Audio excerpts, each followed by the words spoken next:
check, I was straight, yeah. Don't just try to tell me you love me. Can't keep it real if you really don't trust me. Come with a real, you here been the front, so you get my meals. I'm gunning for the money in the bank. Come on with a dank, scrolling in the tank, rolling with the gang. You sitting out on the sideline tripping, I go to the hole with the rock like Pippin. Yeah. I'm okay. Hey, Nick, what happened today?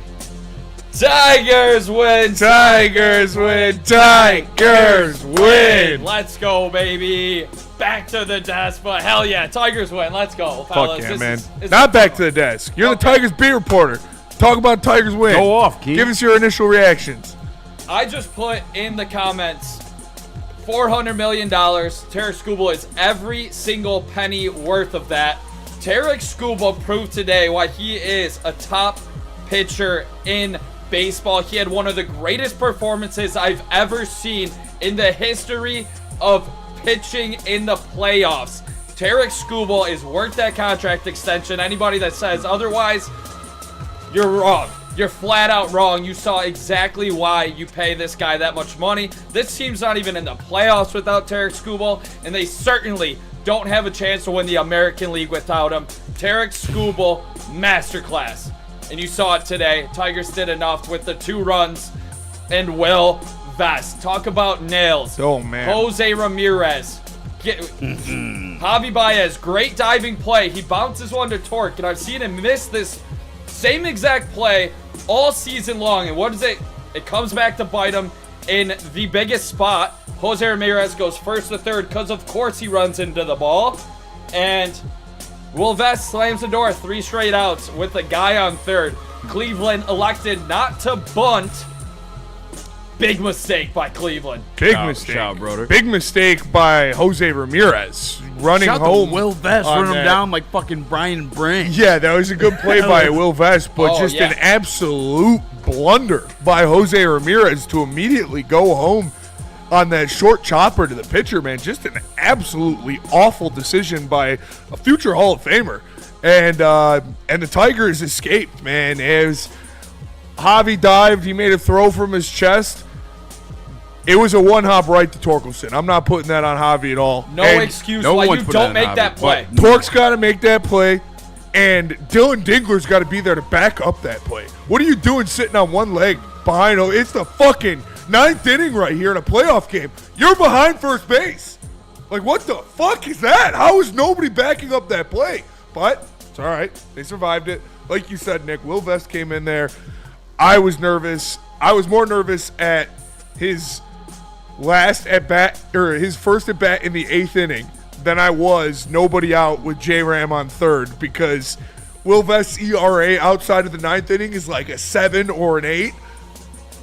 And this guy went out there and got an easy ground ball to get out of that inning. I was crashing out eternally because I don't care if Skubal's got 120 pitches there.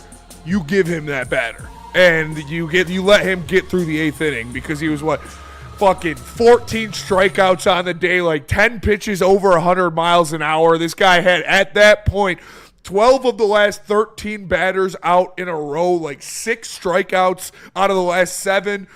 He was going absolutely crazy. The most strikeouts. AJ Hinch pulled him. It was right. It was the right decision. It worked. Naylor ground out. Naylor ground out right to Torkelson. Easy out. And then obviously the 9th happened. Most strikeouts in a postseason game since he's retiring this year. Can they give it Kershaw? Yeah. And then for the last one since first one since Scherzer in 2015. Yeah, career high in strikeouts in a game for Tarek Skubal. He went out there, man, and he showed why he's the best pitcher on planet Earth. He went out there and just absolutely was dominating. And it wasn't even his best stuff. Like, that's the craziest part. That's the craziest part. He had multiple bad at-bats. He had a 4-pitch walk. He had one where he let the broken glass get to him. He had a couple biffed plays in the infield, which that might be a thing that we have to revisit, because I'm not going to say it's John Lester-ish, but it doesn't look good. He looks like a deer in headlights when the ball gets hit to him. But this guy, Skubal, is such a fucking horse, man. Put the team on his back, 8 2/3, strikes out 14.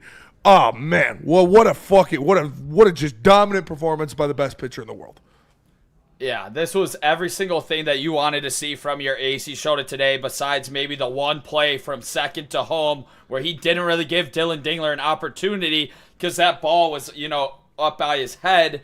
That ball's got to be down. But either way, you give up 1 run pitching 7 2/3. Like, I'm taking that every day of the week. And the Tigers, early in this game, you think about all of the things that have happened throughout this just brutal run in September were starting to happen again. You get guys on first and second. Gleyber Torres, big double play, ends all the momentum. Kerry Carpenter strands the runner at third after that. And, you have to capitalize when you get in these situations.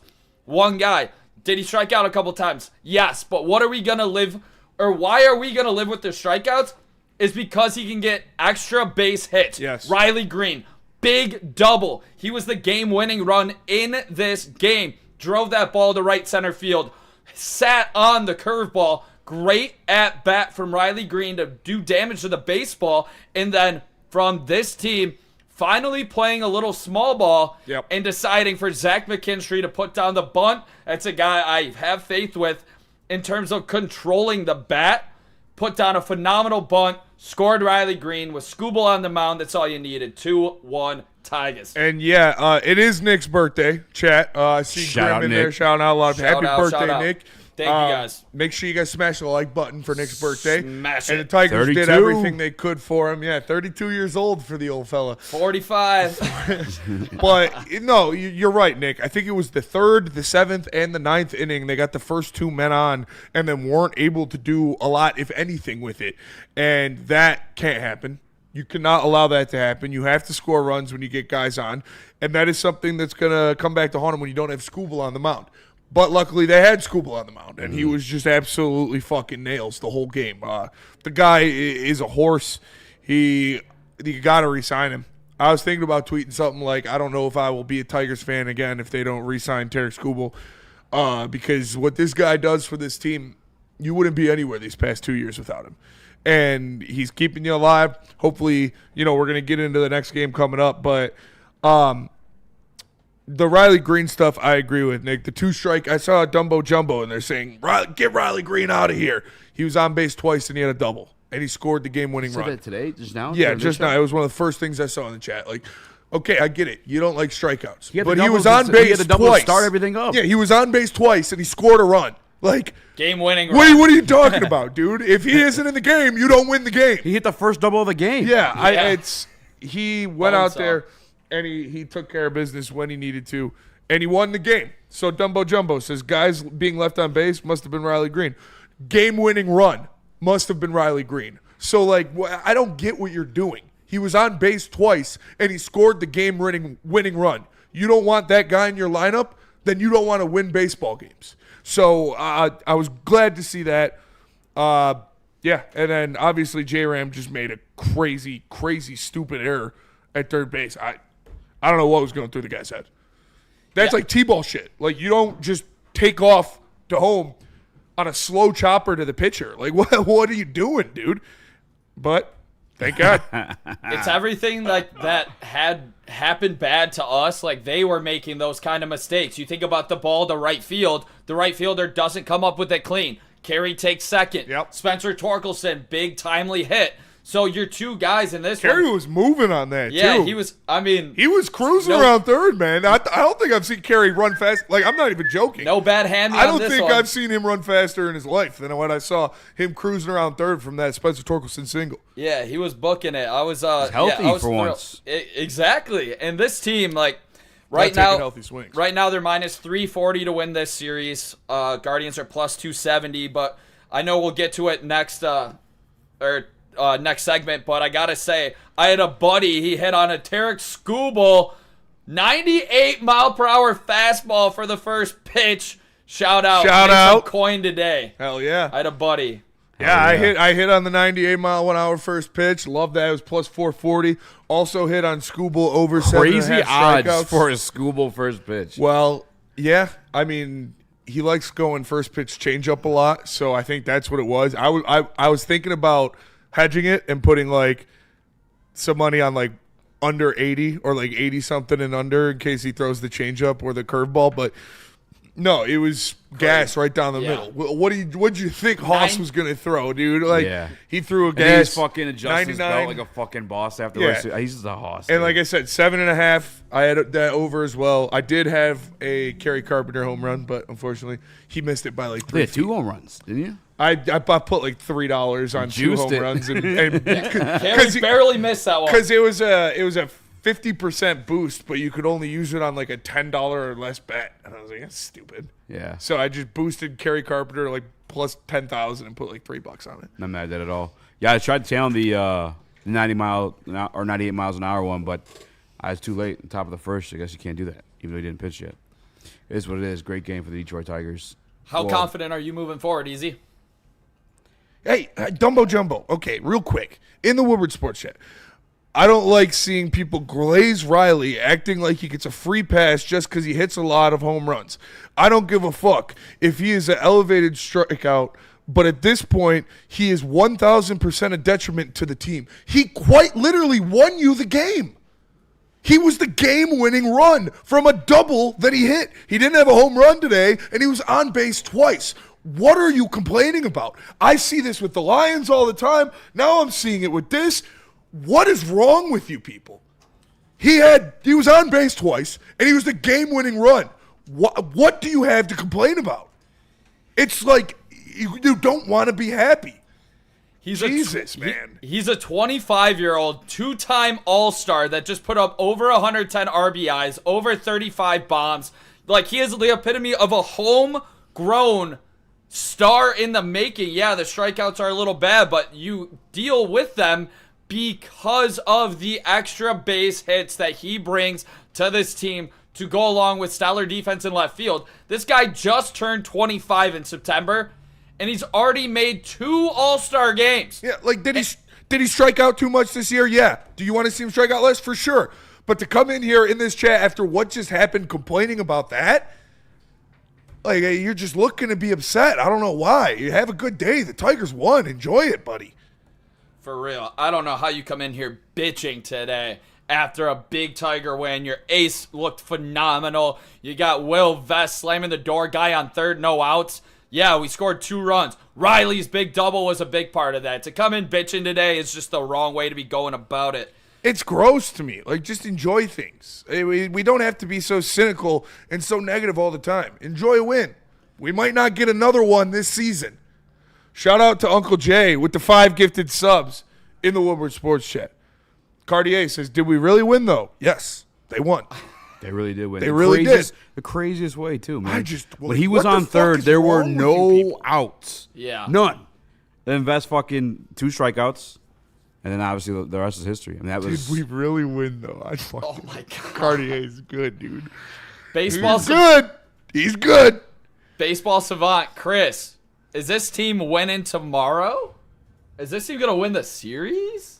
How are you feeling after the big win? Obviously, as a savant, I know what's happening, but you got to just let these things play out. You have to let these things play out. So all I'm going to say is you are not going to believe what happens tomorrow.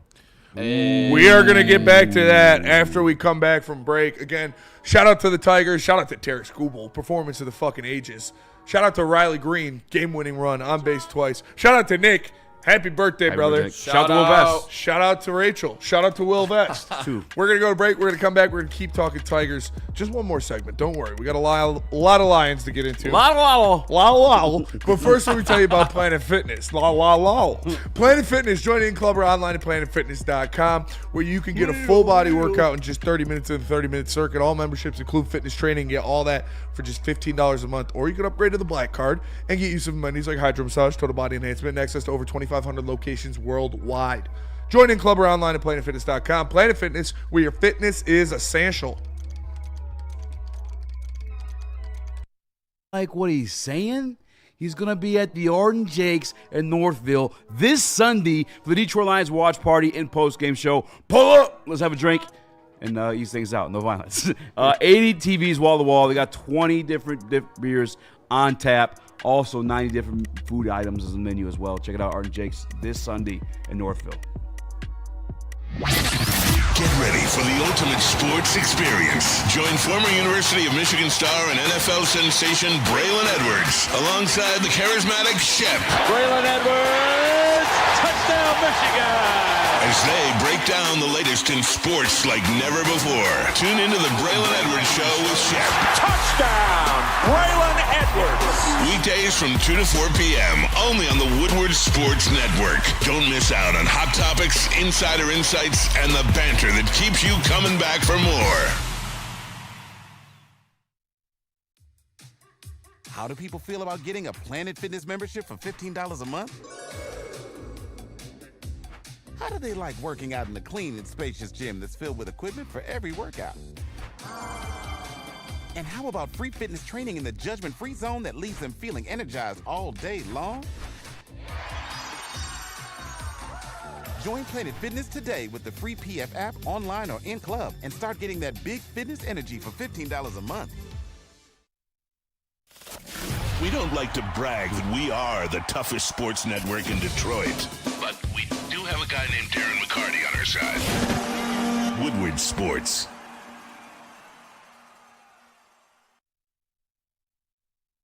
Massage Chair House. Go see my guy, the doctor, Eric Duncan, over at Massage Chair House at the corner of Woodward and Long Lake Road. Or you can scan the QR code to schedule an appointment. Visit MassageChairHouse.com. He has the largest massage chair showroom in the Midwest. It's my guy, Dr. Eric Duncan. And that's why he has a large massage chair YouTube channel. Check it out. If you guys want to know what type of chair fits you best, go visit it. It's MassageChairHouse.com. Tigers win, Tigers win, Tigers win. Happy birthday to Nick Koloff. Welcome Birthday, back Nick. Thank you, to the guys. Woodward Heavyweight. Smash that like button, share the stream. I'm Spencer Raxter. He is Speak Easy. We got Nicholas Koloff and Chris Platty in here. Make sure you guys join us all week as we watch these Tigers try to get this series victory over the Cleveland Guardians. 2 o'clock Obviously, game tomorrow? I think it's 1 o'clock 1:08. again 1 o'clock tomorrow. again? Yeah. What's wrong with baseball? I don't know. But Tigers win the first 1 o'clock game. Terrible. Amazing You want to performance grow by the Terry. fucking sport or what? Kids are in school. Well, they got a lot of games to get to. No, dude, these are fucking short game series. Put them on tonight. Double them up like with the other games. What are we doing? what's the Well, matter? that is Yeah. this is the catch-22 of having the extra wild card spot. Is you got to throw a bunch of games together early before you get into the real playoffs. Crazy. But this is electric. I love playoff baseball, and the Tigers get the win because Tarek Skubal went out there and just absolutely fucking dominated Yes, the it is Cleveland Nick's Guardians. birthday. That's why they won. 14 strikeouts, over 100 pitches. He had double-digit pitches over 100 miles an hour. The guy was just all over the place, throwing heat, dropping the changeup off, and looked fantastic. Obviously, the stuff with Will Vest in the third as Jose Ramirez got to third base on an error and then just made an absolute boneheaded mistake of running home with 1 out on a chopper to Will Vest. Tagged out. Will Vest gets out of the game. Tigers win. Now we move on to game 2. Slated to make the start, as Nick predicted at the beginning of the year, your game 2 starter, Casey Edric Mize. I don't know. I think it's Arthur, actually. Is it really? That's pretty believe so. close. Casey Arthur Mize, Tarek Daniel. He went out. He's going to go out there, and he's going to take the mound in Cleveland, looking to put Sick away deal, the man. Guardians. Nick, does he have what it takes to get it done? Does Casey Mize, the former #1 overall pick, have what it takes to get it done? In his last 5 starts, he hasn't given up more than 3 runs, folks. Yes, Casey Mize has what it takes to get the Detroit Tigers into the ALDS against the Seattle Mariners. But to do so, it all starts with that fastball command. If he's not able to spot that fastball where he wants it, Cleveland, and specifically Steven Kwan, Jose Ramirez, and Mandarzo are going to be hitting some dongs. So it's all about that fastball location for Casey. And if he's able to spot his fastball, he can mix in that splitter and get some swing and miss. So I'm expecting some big things from Casey Mize. His last time pitching against Cleveland, he gave up 3 earned runs in 5.1 innings. But he had 8 strikeouts. Super chat real quick, too, from Bernie says, if we win this series, do you even care about losing the division? Do the Guardians just give us the division championship? I would say I wouldn't care as much about losing the division, but I would still care about choking that big lead because I'd rather be having home field advantage against Seattle.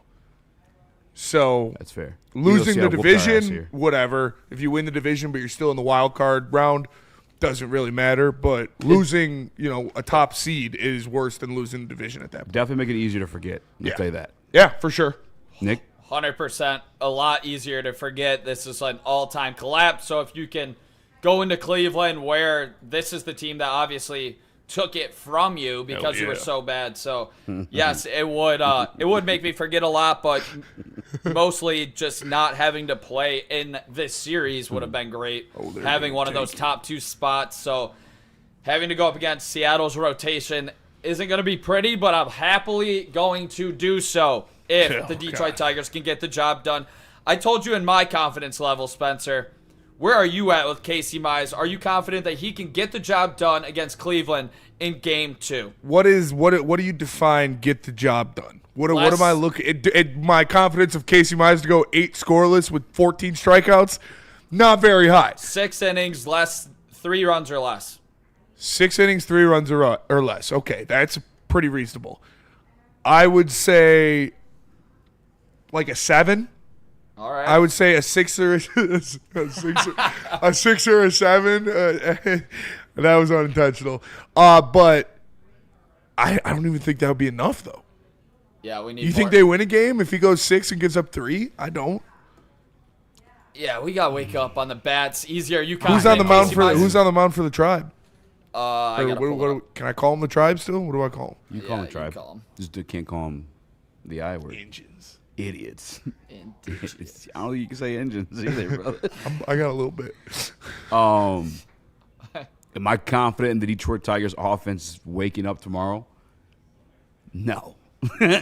Actually, I mean, Who's on the mound for the Tribe? Tanner Bybee, who we've seen so much of, and he's been dominant against them. Yeah, he sure hasn't he? That's not good. what a fucking And rivalry it's Tanner been the Bybee's- past 2 years, man. Yeah, for real. In Tanner Bybee's last 2 starts against the Detroit Tigers, he's given up a combined 2 earned runs in 12 innings and struck out 13 batters.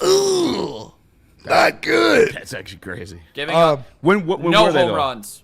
Do we say, hey, Parker, park it on the bench. Jamai's the leadoff hitter? Yes. I think that's what you do. A million I think he percent. gives you some juice. The guy's been swinging. He's the a hottest hot guy in fucking September, bat. by far. I don't care if it's a righty, Nick. I don't. Yeah. I don't. Parker can't. Javi was getting on base, and Parker couldn't do anything. If Parker gets a hit, Parker walked once. yeah, he walked once. Cool. taking What that. happened? Nothing. I'd put Jemai up there, even if it's against the righty. I don't care. He's been swinging a hot bat. I think the defense could come in so crucial. Put Javi in center. No, I'm playing Parker, honestly. I know you love Parker. But when they bring in that lefty that they brought in today, I'm going to Jemai Jones. Yeah. Yeah, 100%, because he can crush lefties. I'm feeling confident tomorrow. Tigers are underdogs at plus 102. Bybee and the guards are minus 120. You're feeling confident? Over under is 7. I just think for them to lose the way that they did today, that's a heartbreaker. And we saw what it did to the Detroit Tigers throughout the year. That's true. When you deal with that kind of game and the momentum and the heartbreak, If the Tigers would have lost that game with Scooble going 8 2/3 of 14 Ks, yeah, I'd pick the Guardians to win by 1,000,000. But since we did win, we did win. I like our odds. I do. You pitch Will Vest again, right? You have to if Yes. it comes to. I mean, it's probably going to come down to a 1-run game, So Hopefully Finnegan can wake the hell up. if Casey Mize can give you 6 innings of 2-run baseball, and then you can go Melton, Finnegan, Vest, Yeah. I would feel pretty good about the chances of winning that game. It's literally just don't allow It's a big Quan if, on though. base, and you won. Like, Quan didn't get on base today, I'm pretty sure. And we won. And it's like, anytime that guy gets on base for Jose Ramirez, we're in trouble. So if we can just It's those two guys. That is literally the only thing the Guardians have. Yeah. If you stop them, you will win. So, I mean, but what about fucking Scooble's worst nightmares? Their 9-hitter. oh my God, Hot Hedges. Yeah, 4-pitch walk to him. Back-to-back times. Fuck yeah. Yeah. I have no idea what's up with Scooble not being able to pitch to their catcher. But I'm feeling great going into tomorrow, and I feel great about this win. And I think if you're, nitpicking about Riley's strikeouts, you got to reevaluate where you're at as a fan. You heard it from the birthday boy himself. Shout out. KJ in the Woodward Sports Chat says we need to start walking J-Ram. I would walk him in every at-bat tomorrow because I don't care if there's two men on. I don't care. Unless the bases are loaded, I'm walking Jose Ramirez tomorrow because he's going to be pissed off, and Casey Mize doesn't have Tarek Skubal stuff. I don't care. Unless the bases are loaded, I'm walking J-Ram tomorrow because I got a feeling he's going to get a hold of one, dude. And if Casey leaves one of those splitters at the top of his zone, he's not going to get it back. Plus 450 to get one J-Ram tomorrow. I'm not doing it. Oh, I'm not saying. I'm just giving the people the odds there. I kind of want to do it. The thing about J-Ram, though, is if you do walk him, he will literally steal a base on Dylan Daylor. That's better than going all the way around him. True, but and let him try. Let him try. He's got 40+ steals this year. Dingler's got what? What's his percentage? He's good. He's really good. And I would rather have the opportunity. I like the odds of Dingler trying to throw out Jose Ramirez a second if you have to. If there's 2 outs, who cares? Let him steal the base. But if he's trying to make a play and you could throw him out, I like that better than just straight up pitching to him. Yeah, I'm fired up. This is it. Yeah, word. This from one, everybody. we're going to need A.J. Hinch made the right call in game 1 to pull Scooble when he did. And I didn't agree with it, but it was the right call. He's going to have to make multiple right calls in game 2 for them to win. Who to hand the ball to twice at least. And he's going to have to make the right call at giving it back to somebody. This game is on A.J. Hinch 100%. He's going to have to feel Casey. He's going to have to feel the right spot to put a pinch hitter in.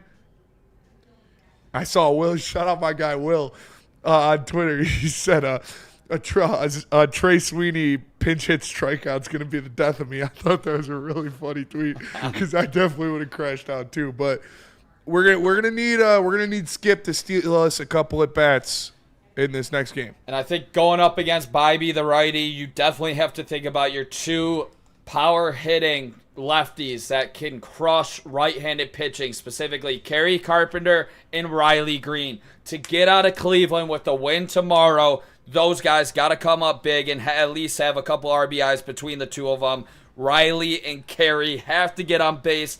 And then Gleyber Torres, you got to get back to seeing the ball better. He's been chasing out of the zone, completely not like him. I have no idea what's gotten into Gleyber Torres, but he's looking like the Javi Baez, and Javi's looking like the Gleyber Torres here. No idea what's going on with that. Maybe they changed the uniforms. Freaky Friday?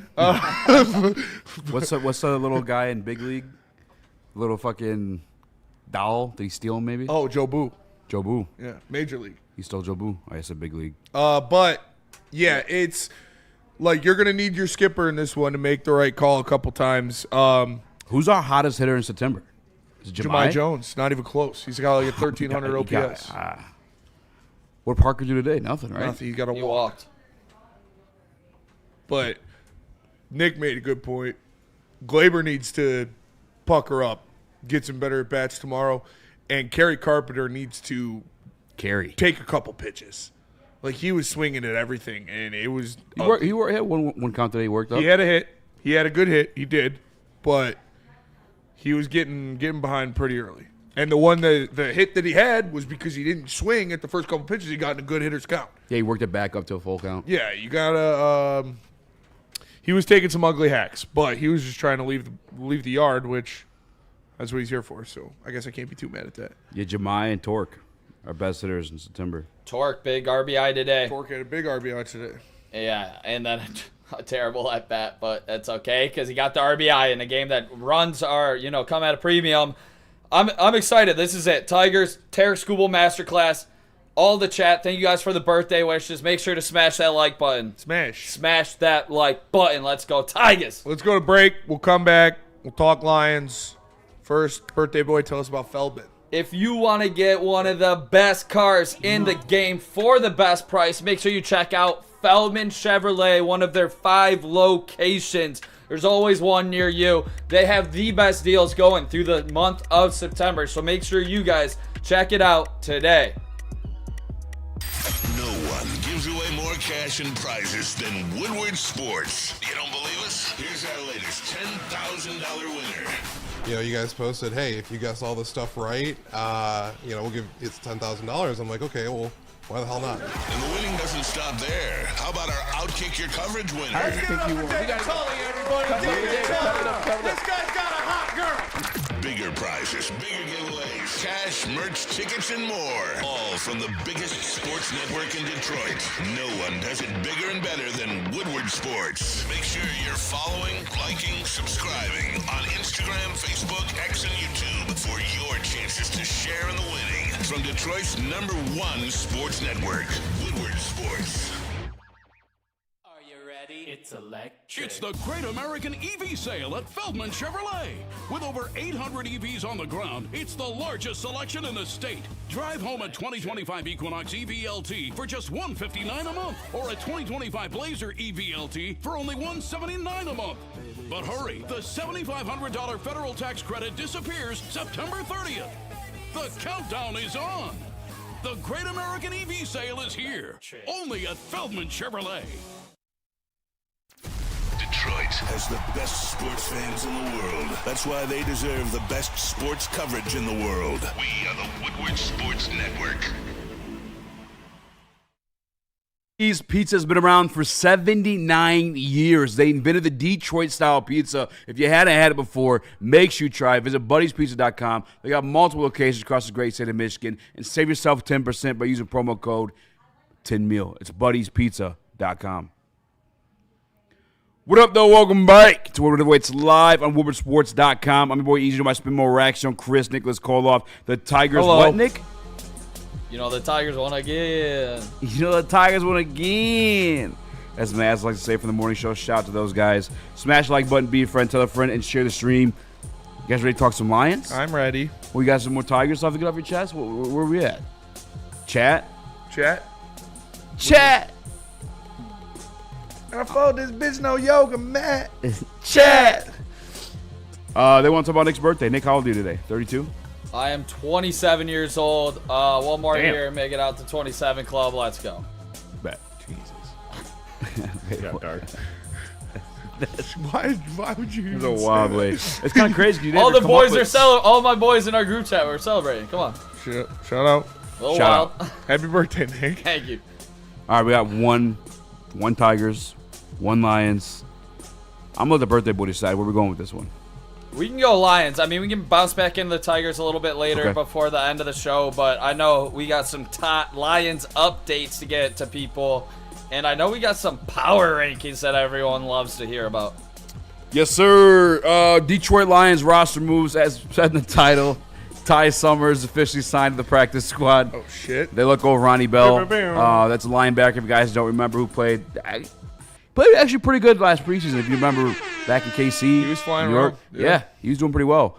Now, the only reason why I think that may be of note is because we know there's some injuries in the cornerback room, and there wasn't a corresponding move. That doesn't mean, obviously, they still have the rest of the week to decide that.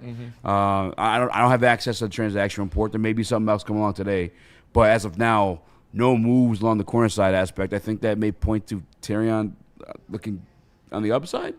I mean, even if he can't go, you got Rock Ya-Sin and Avonte Maddox and Khalil Dorsey and Dan Jesus, boo, cornhole talk. Boo, we want cornhole talk. Yeah, maybe they had a camp body, but I don't know if it's that pressing of a need. Hopefully Terrion could go. I think they would have talked about it more if it was something serious. So, yeah, I hopefully he can play. Yeah. If he can't play, he needs to be ready for Kansas City.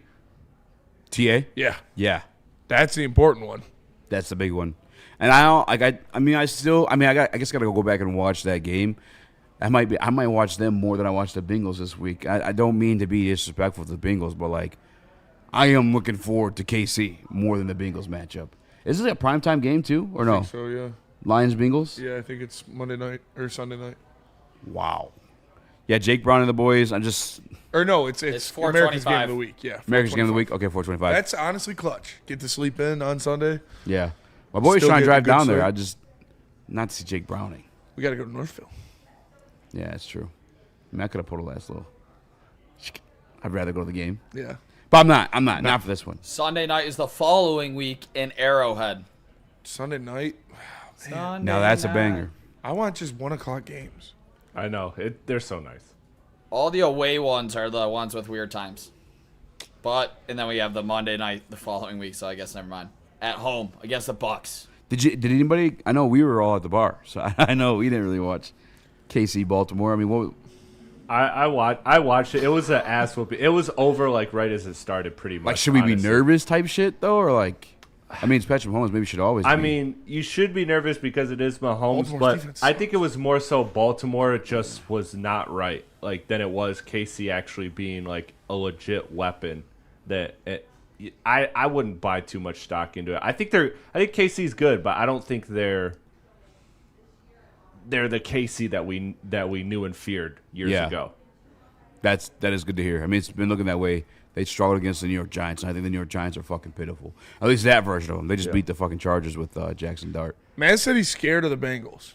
Crazy take from Maz. Well, I don't care. I love you. I don't care. I'm not entertaining that. Travis and him were talking What? about Jamar Chase, and they were What is there to be scared of? They were scared of Jamar Chase in the chat. Fuck Jamar Chase. That's what I said. He's had 40-yard games like back to back. Man's like, oh, well, he's not going to do it again. Why do we know that? They don't have an offensive line or a quarterback. I wouldn't be surprised if the Lions beat them by 40. I wouldn't be surprised either. We owe them. Yeah. They were here last time, beat us like 38-11. I'm going to say right now 44-6 Lions. Wow. I don't hate it. There's any Bengals fans lurking in the chat? Like, I think they would agree. Yeah. How do you hype yourself up? I'm thinking you're going to have a chance in this one. I don't know. Even without cornerbacks, we could bracket both Chase and Higgins because we only have to play with a 5-man box because they can't run the ball. You think the Lions are scared of Chase Brown, where they're going to be loading the box and they're going to put Amik Robertson on an island with Jamar Chase? Like, no. What? I mean, I was watching, and I was just scrolling through Twitter. I didn't watch the actual Bengals game, but I watched a play last week where Jake Browning had less than 2 seconds to get rid of the football.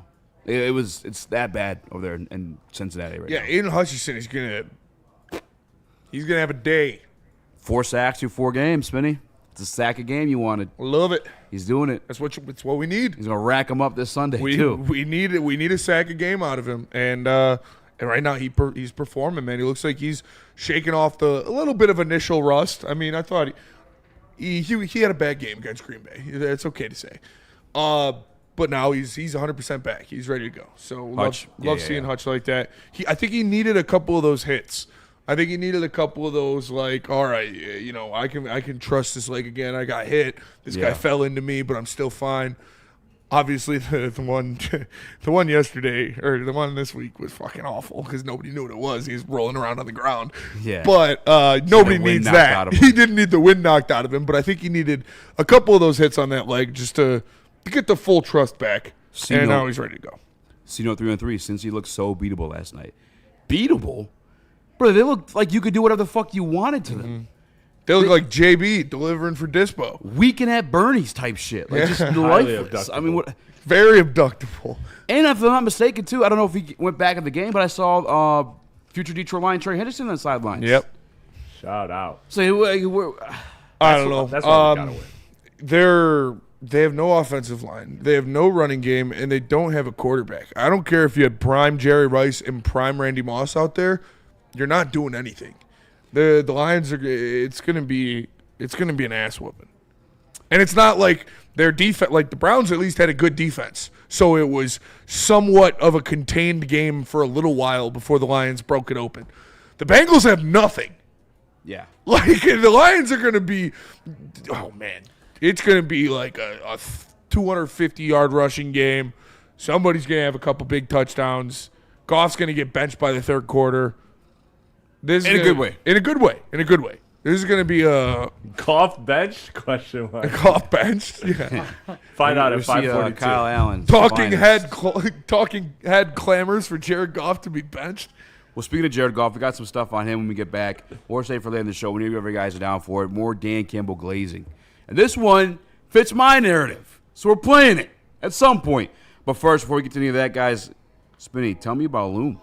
Loom Cannabis. Listen, go to loom.com to find a store near you today. And when you get there, use promo code WSN30 to get 30% off your order. They got the buzzing drinks there. So good. So good. And they're So good. so good. Sorry.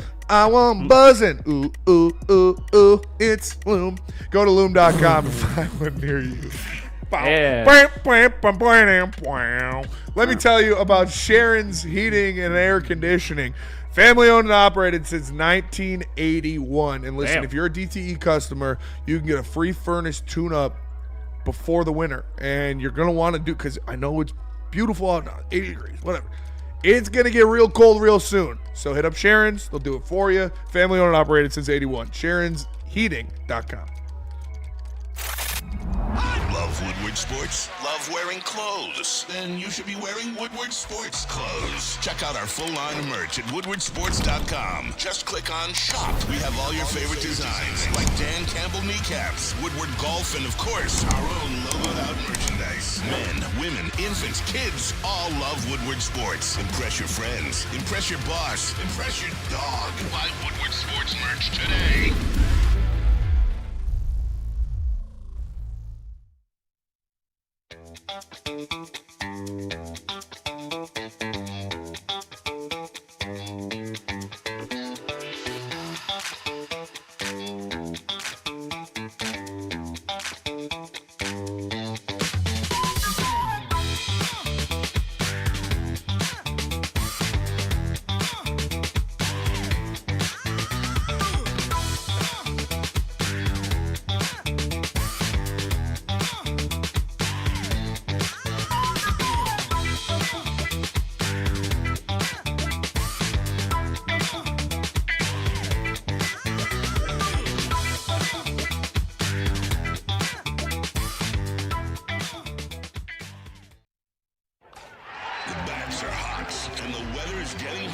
Summertime in the D with Detroit's big hitters, Woodward Sports.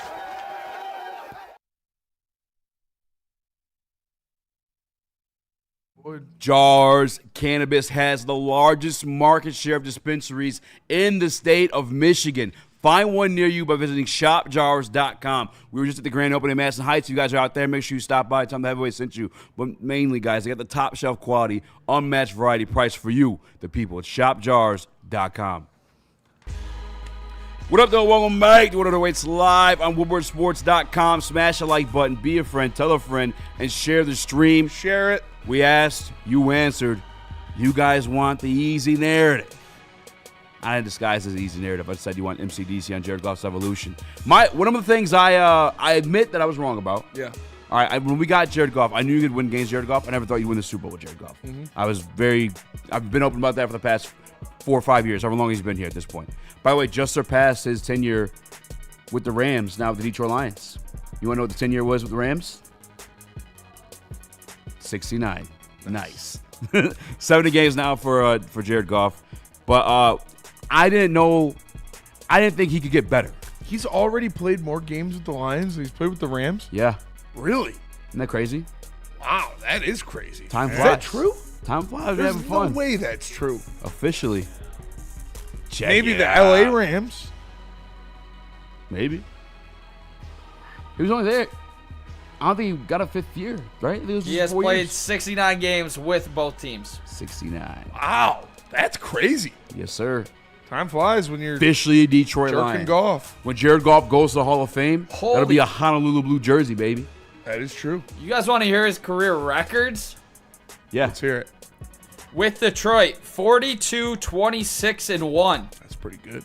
with the Rams, 42-27-0. No way. Wow. Shout out to Ty that he got with the Lions and giving us the better winning percentage. That's insane. That is. I mean, he'll finish with that holy winning percentage. shit. That's crazy. Wow. Time flies by when you're having fun. Gives him a total of 84, 53, and 1. I said it weird? 84, 53, and 1. That's pretty Jared good. Goff, 30 games winning over quarterback. 500. Quarterback wins. Stat. 69.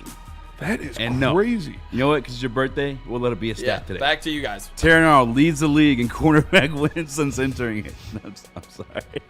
84, 53, and 1. Jared Goff's a goddamn winner. But the thing I'll admit, though, I didn't think that he would get better. That's why I was ready to get another guy in here, like a younger guy, a rookie per se, that we could train up to become like an elite quarterback. I didn't know that Jared Goff would become that elite quarterback, and he has.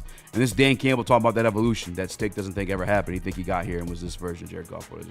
We're going to play this clip. It's impressive, and I'm thankful that I've been able to be a part of this with him now since 21 because I've been able to witness the growth. I've seen it firsthand, and I mean the guy is the way that he processes the information that he's given, that he gives it to the players, that he sees the defense, that he makes alterations. He audibles into things to get us in a perfect play. I mean, it really is now having like a coach, running your offense. He's out there on the field, and that's what we've stepped into with him and what he's done, which that's a credit to him, man. He works through it. He wants to freaking make corrections. He wants to be perfect. He wants to know the why. He wants to know how can I be better? What is a better check here? What is the right thing to do? And he just continues to learn and grow, and here we go, man. I mean, he's in the prime of his career. He's played for a number of years, and he continues to get better. He continues to learn, and I mean that's the essence of what we do in this league, man. Whether you're a player or a coach, you should always keep trying to learn and grow and get better. That's where he's at, man. And then the accuracy that he has goes, is icing on the cake. I mean, you can run this offense and you can make the throws he can make. It's just. I'm glad we got him. I can tell you that. I was waiting for it. Just disappoint. Oh, it's good stuff. Yeah, no, we've seen Jared Goff improve, develop as a player here, and if anybody says that's not true, then they disagree with Dan Campbell. So Dan Campbell said it right there. When he was first here, it's a discredit to like the work he's put in too. It is. It's just, he's perfect the whole time. Yeah. Slap it on the tongue next time. But this guy, Jared Goff, has improved so much at his pre-snap reads, his pre-snap call-outs, his ability to dissect a defense and know what's coming next because of the game flow, because of the situation.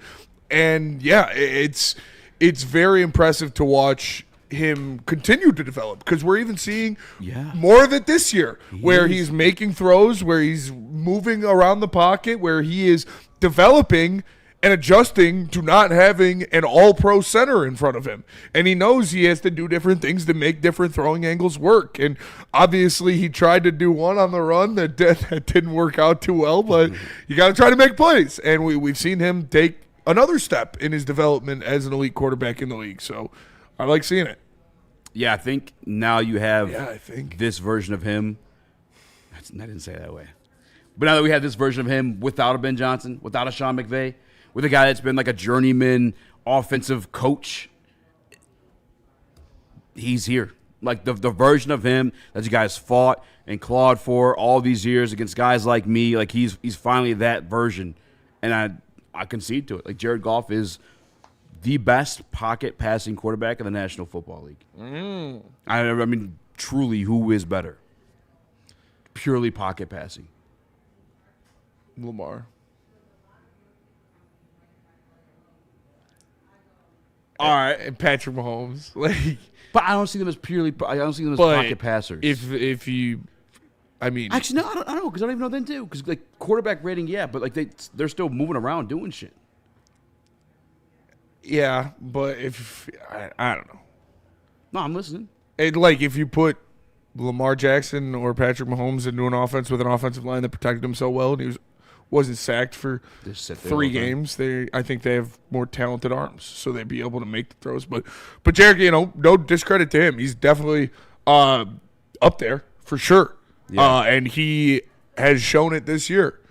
Steve Wiles, Jordan Love, pretty easy. If I'm starting a franchise, there are names, trust me, that I'm taking before our guy. But our guy in his situation right now is fucking gas. Yes. There's no question about it. There's no other answer or anything you look to right now. Like, this is the best we're going to be. Right now, he'll run this offense better than anybody in the world. Yes. Jared Goff will. Because he is so entrenched in what they do. He is so entrenched in his timing and where the receivers want the ball, where they're going to be, what's going to happen next. He knows it so well. And he is so enveloped in this Detroit Lions offense that there is not a single person in the world that could run it better than Jared Goff at this moment. And I had anxiety about going into this season. I had anxiety for the last 3 years about losing Ben Johnson. But the moment it all kind of cleared up and went away, for the most part, so obviously it's still a little bit there, and the Green Bay game did not help it, but it is just one game. But it was that moment during the quarterback on Netflix where he's calling the plays before Ben Johnson's getting them in. Like, he's officially just running this bitch. And you saw it. We played the clip yesterday. Dan Campbell saying, like, yeah, that second touchdown to Amon-Ra St. Brown, that was Jared Goff. That's Jared Goff getting to the line, reading what they're showing him, and switching the play to a touchdown to Amon-Ra St. Brown. Chris? So what is the question we're specifically focusing on? Like Goff's growth, or are we?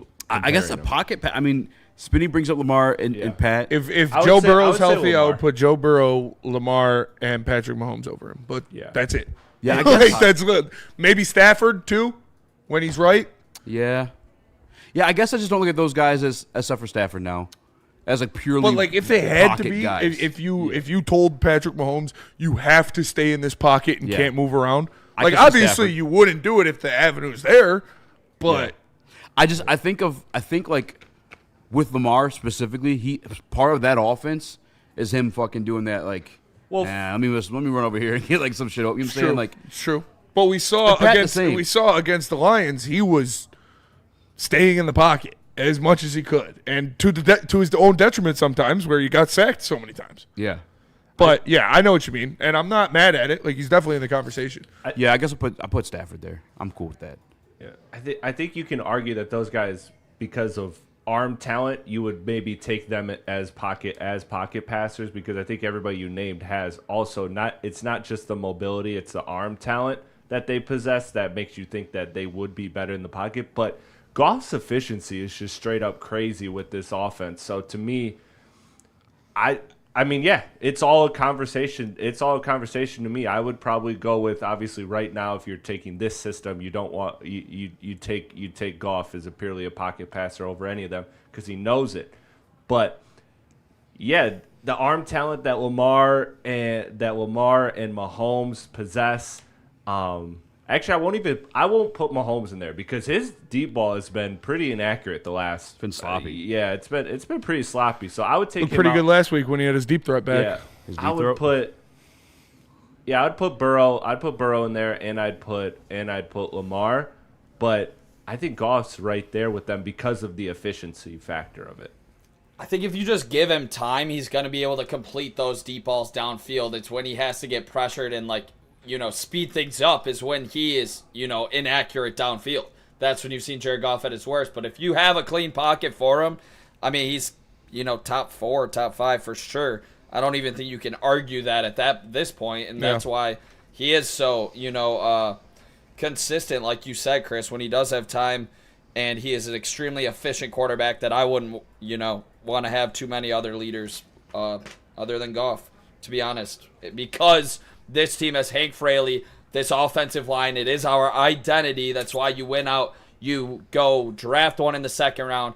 They believed in Mahogany. And then Brad Holmes can draft O-lineman, obviously. And real quick, non-ball knower in the chat exposing himself. G-Man DT saying, did you just say Lamar is a pocket passer? GTFO. Yeah, he was quite literally the most efficient pocket passer in the league last year. Right now, he's the highest quarterback rating in the league. Yeah. You know who's second place? Jared Goff. Jared Goff. So, yeah, he is. like, he's not. This isn't Louisville Lamar. Yeah. I mean, yeah. It's like I said, if you want to, I'm not going to be mad. There's definitely an argument to be had over him over anybody when you talk about strictly pocket passers.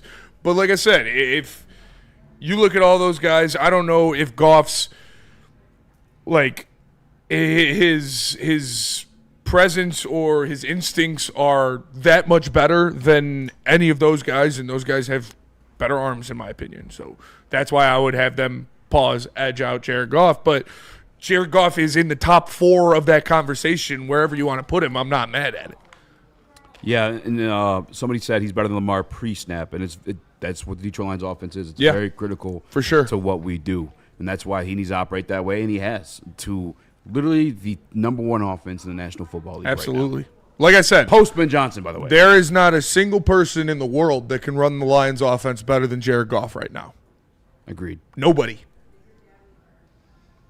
Here's a quote from Sue, but the way we do it here is a lot of pre-snap adjustments, pre-snap thoughts, whether it's me, Graham, even Amon-Ra St. Brown, the running backs, making different decisions pre-snap on what they want to do. There's a lot that goes into it the week that gets us prepared for Sundays and allows us to do it in our own way and be a step ahead.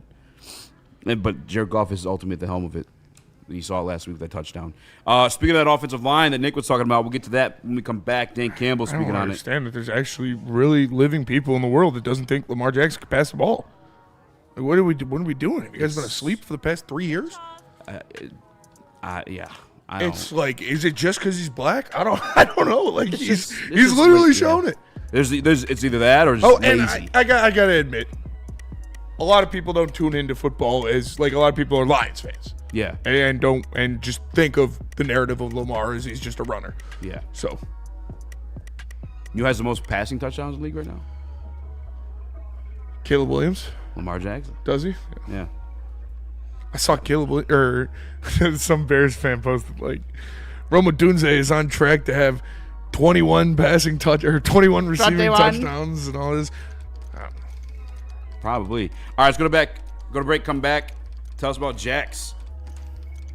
Jax. Let me tell you about Jax Car Wash. Go to a Jax Car Wash near you. Text WSN to 888-522-1729, and you will get a free car wash on the house. I'm Woodward Sports. She's doing skin. It's right there. I'm looking at one right there. You know one on your way home. Just text WSN to 888-522-1729, and you'll get a free car wash from Jax Car Wash. Ever wonder what goes on inside the game? Deep ball's got a man and got him. Touchdown, Braylon Edwards. Join Braylon Edwards and Shep. Edwards has it. 10-5, touchdown. On the Braylon Edwards Show with Shep. Lamar looks in zone. Got Edwards for the touchdown. Where they dive deep into the heart of sports. Weekdays from 2 to 4 p.m., they're bringing you expert analysis, exclusive interviews, and a fresh perspective on the sports you love. Don't miss it, only on the Woodward Sports Network. Walk into any Lady Jane's Haircuts for Men today. Open 7 days a week. Sit back, relax, and enjoy precision haircut, scalp massage, hot leather neck shave, and hot towel treatment from one of our talented stylists. Step up your game this season and take advantage of our $20 haircut special. Scan the QR code and get your coupon today. Lady Jane's Haircuts for Men, the ultimate haircut experience. Open 7 days a week. Walk-ins always welcome. Lady Jane's Haircuts for Men, it's wicked awesome. A ton of fun, a ton of sports, and a ton of man-meat. Welcome to the Woodward Heavyweights, live daily 5 to 7 p.m. on Woodward Sports. Lady Jane's Haircuts for Men open 7 days a week. Walk-ins are always welcome. Stop in, sit down, relax, get an award-winning haircut from one of our lovely, talented stylists. You can have a hot leather neck shave, scalp massage, hot towel treatment, all that wrapped into one in a King's treatment. Lady Jane's Haircuts for Men open 7 days a week. It's wicked awesome. And all right, this is the last. I'm going to say this, and I'm done with it, I promise. Lamar Jackson in the pocket so far this season has a passer rating of 130.5 with 869 yards, 10 touchdowns, and an interception in 4 games. That's pretty good to me as a pocket passer. Because that's his stats in the pocket. But, okay, I'm done. That is more than Jared Goff. I can confirm. One of the reasons that makes Jared Goff great, though, we all know, is that offensive line. Yes. We have a video of Dan Campbell talking about the growth and development of them, because that's been a big question heading into the season, too.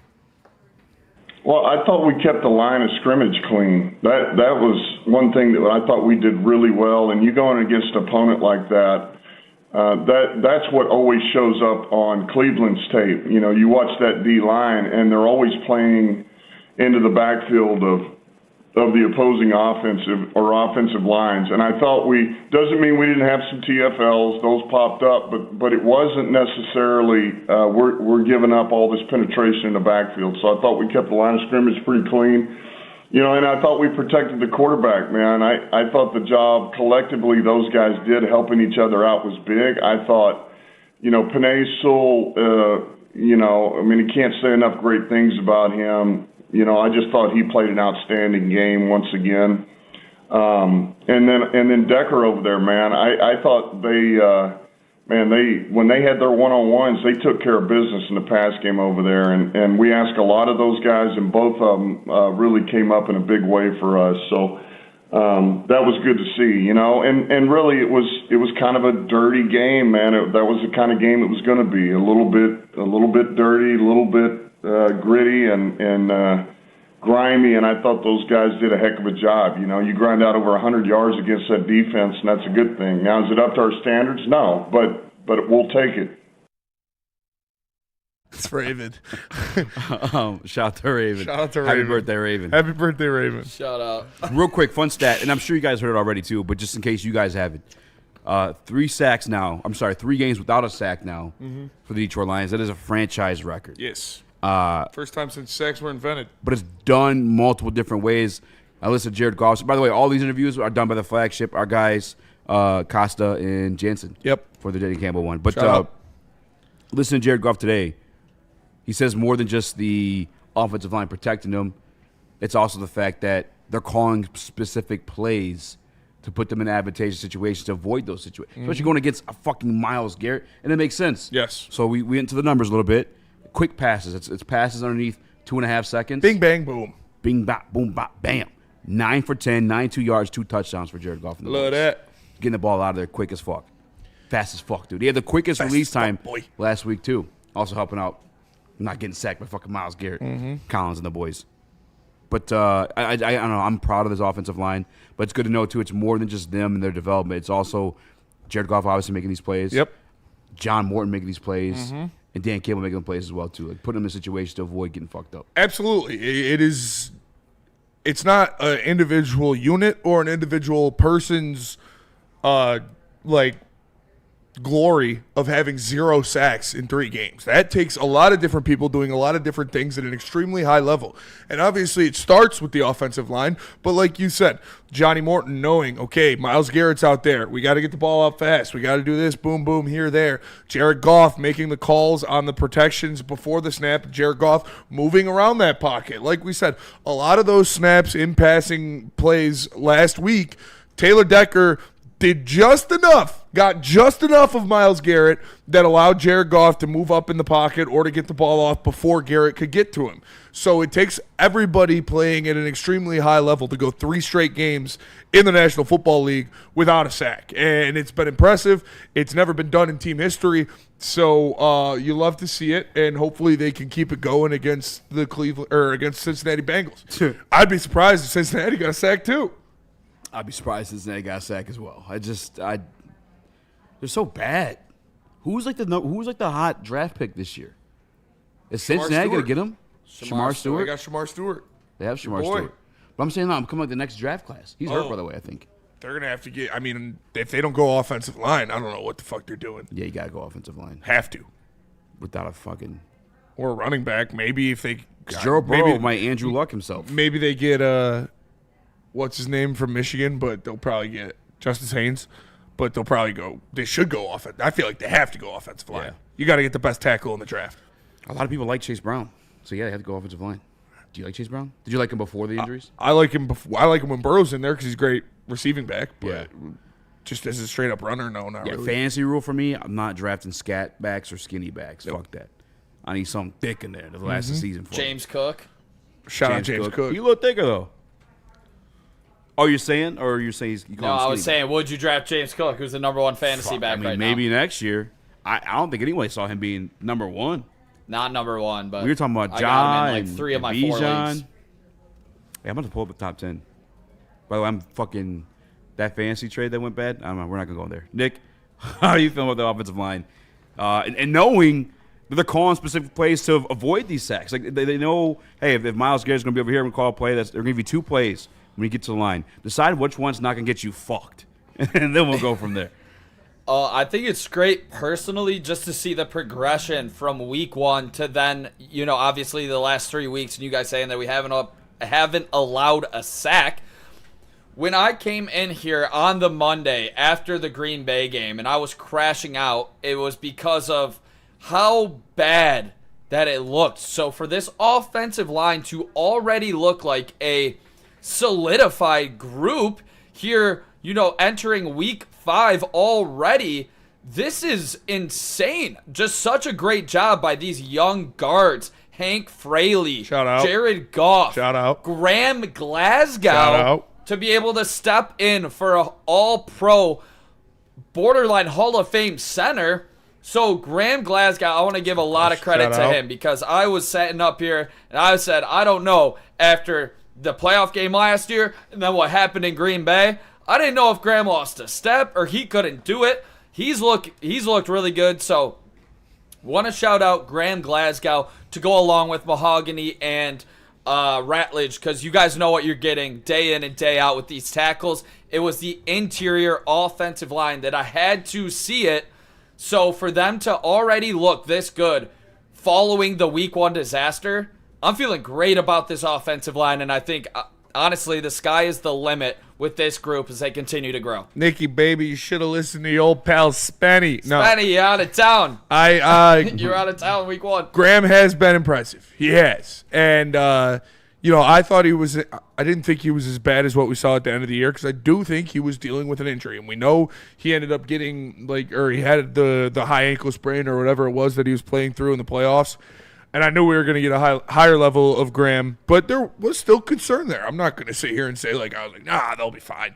But they played at a higher level pass blocking than I expected them to, and that has been huge. We almost needed that week 1 ass whooping. Yeah. To lock the fuck in. For sure. On the offensive line, for sure. And Graham was part of that. You're talking about communication. Well, we talked about it all offseason. Who communicates on the offensive line? Off the center. Your center. And we love Graham, but obviously he's corrected that. And shout out to him. But there's actually a play that he had on a stunt last week. Mind you, the Browns' defense is insane. Like, I saw somebody mocking and said, if we get past the Browns, I'm not saying what I was worried about. We were getting past them, but survive. You want that offensive line to look a type of way against them, and it did for the most part. And I know they got bad PFF grades, and there were reps technically lost and pressures there and quarterback hits. They were going to get theirs. That should have been expected going into that game. But ultimately, if you kept your quarterback clean from an actual sack and you still won the game, I'm cool with that one. But there was a play on a stunt that Glasgow looked like he got beat initially when the guy crossed him over and was going through the clear lane. Fucking he turned around. Came back. Yeah, came back and caught the block and allowed Jared Goff to get the ball off. I don't remember if it was a catch or not, but Graham's been doing his thing. Graham's been doing his thing, and Tate's been looking very, very good next to him. Getting better So every he single. is. Spinny, we got to draft a center. Yeah, we do. I don't want to move him for right guard. No. He looks. I'm not fucking with that. I'm leaving that alone. Road grader. Matter of fact, we've learned that. I feel like with Frank. Remember we drafted Frank and tried playing him at left guard at first, or whoever it was at some guard spot. It wasn't great. You're a fucking center. Let these guys do what they do by trade. Yeah. I'm cool with cross training in terms of fuck, we need a center. All right, you know what I'm saying? You'll do. That'll do.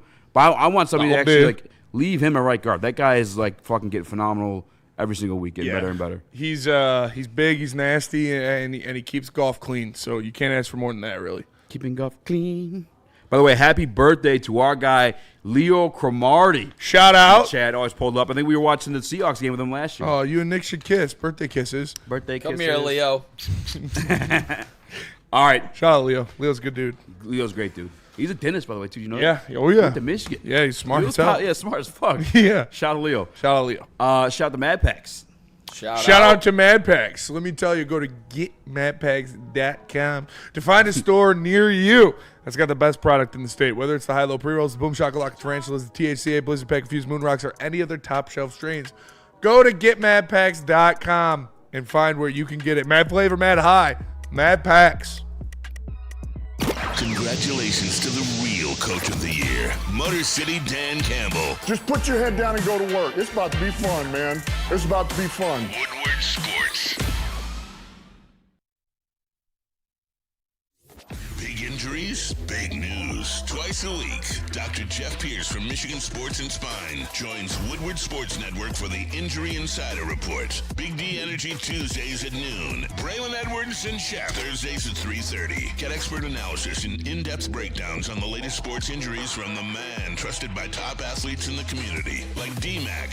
Whether it's the Lions, Pistons, Tigers, or Red Wings, Dr. Pierce talks us through it all. Don't miss the Injury Insider Report with Dr. Jeff Pierce, your go-to source for understanding the impact of injuries on the games and players we love. Only on Woodward Sports Network. Scan the QR code on the screen or go to MichiganSportsandSpine.com to see if Dr. Jeff Pierce can help you.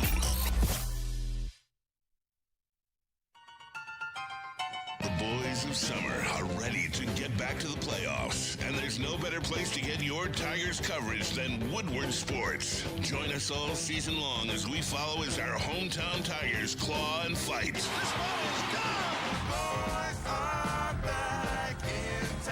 Feel the roar with Woodward Sports. Attention sports fans, don't miss out on expert sports injury insights with Dr. Jeff Pierce of Michigan Sports and Spine.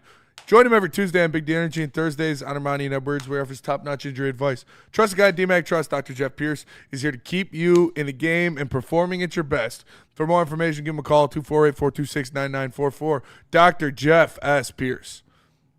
Chris, also, there's a new read. I just want to, before I forget. Oh, for Dr. Pierce? Yeah, it should. It should already be in the downloads or in the libraries folder. Okay. What up, though? Welcome back. We're Weights Live on WoodwardSports.com. Yeah, I'm Eazy, joined by Spinmo Rex, Young Chris, Nicholas Koloff. We got happy birthday, Nicholas Koloff. Happy birthday, Leo Cromartie. Happy birthday. Button. Be a friend. Happy birthday. Share the stream. This next segment is special for you because I know you were hype. You were gassed up talking about the linebackers yesterday. Today, Costa got to ask Dan Campbell about the linebacker situation, and here's what he had to say. Yes, thank you, Jim. Yeah, he allows us to do so many things because really we can flow in and out of base or / nickel with him. You know, he can play a little bit of everything. And really, Alex as well. I mean, you can float in between base defense and nickel with those two guys because of their the blitz ability, the pressure ability, playing the run, and then playing in space and coverage. But as far as Barnes, he can do all of those, and then he can play DN for us and some of these rush packages. So I just feel like, man, he's gotten better and better every game this year. He continues to trend the right way, and man, he's been a force for us, and so he does. He allows us to do a ton of different things. Shout out audio listeners, 5 stars. 5 stars. You gotta head over to YouTube one of these days, see some of these check out audio these clips. Great edits that Easy's making. But shout out Derek Barnes, dude. I remember I had to talk a bunch of people off the ledge after he signed his deal. I loved the deal. I thought it was a great price, and he's proven why. He's versatile. He does a lot of different things for this defense.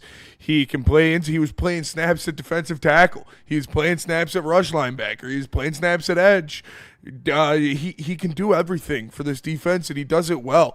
He's hard-nosed. He's tough. Like I said, a lot of his impact against the Cleveland Browns was not even stuff you saw in the stat sheet. It was him taking his guy and moving him 3 yards into the backfield and blowing the fuck up any single play the Cleveland Browns tried to do on that side of the line. It was impressive to watch. He has played back-to-back fantastic games now against the Baltimore Ravens and the Cleveland Browns. Shout out to DB, man. He has been balling so far this year. Absolutely. And remember the Tyleek play we were talking about where we watched him blow up the play, but we're like, how did he not record a tackle or TFL for that one? It was because Derek Barnes stole it. Tyleek made the initial contact, and then Derek Barnes came through swooping in like a fucking hawk. Yeah. Brother got some Tyleek tape. He is, Another guy. Nasty. I think Tate might be more like at a rapid pace, but Tyleek week by week. One thing that's been consistent with him, the same double teams we saw Graham get knocked over with, who was, by the way, a top 5 pick in the NFL draft. Mm-hmm. Mason Graham, that is. That's not happening with Tyleek. Tyleek's doing that traditional anchoring down, twisting your knee, getting your shoulders in there. He's so and I good. think it's only going to get better the more he experiences NFL football, and we still got Ali McNeil come back. By the way, you were right on the 5-man front stuff, too. I sent that in the chat later in the night, too. Like, there are 3 big men in there, and then they creep up. Derek Barnes, who just got done talking about, and you got Aiden Hutchinson on the side, too. DJ Reader, Ali McNeil, and Tyleek Williams with Aiden Hutchinson and Derek Barnes on both sides.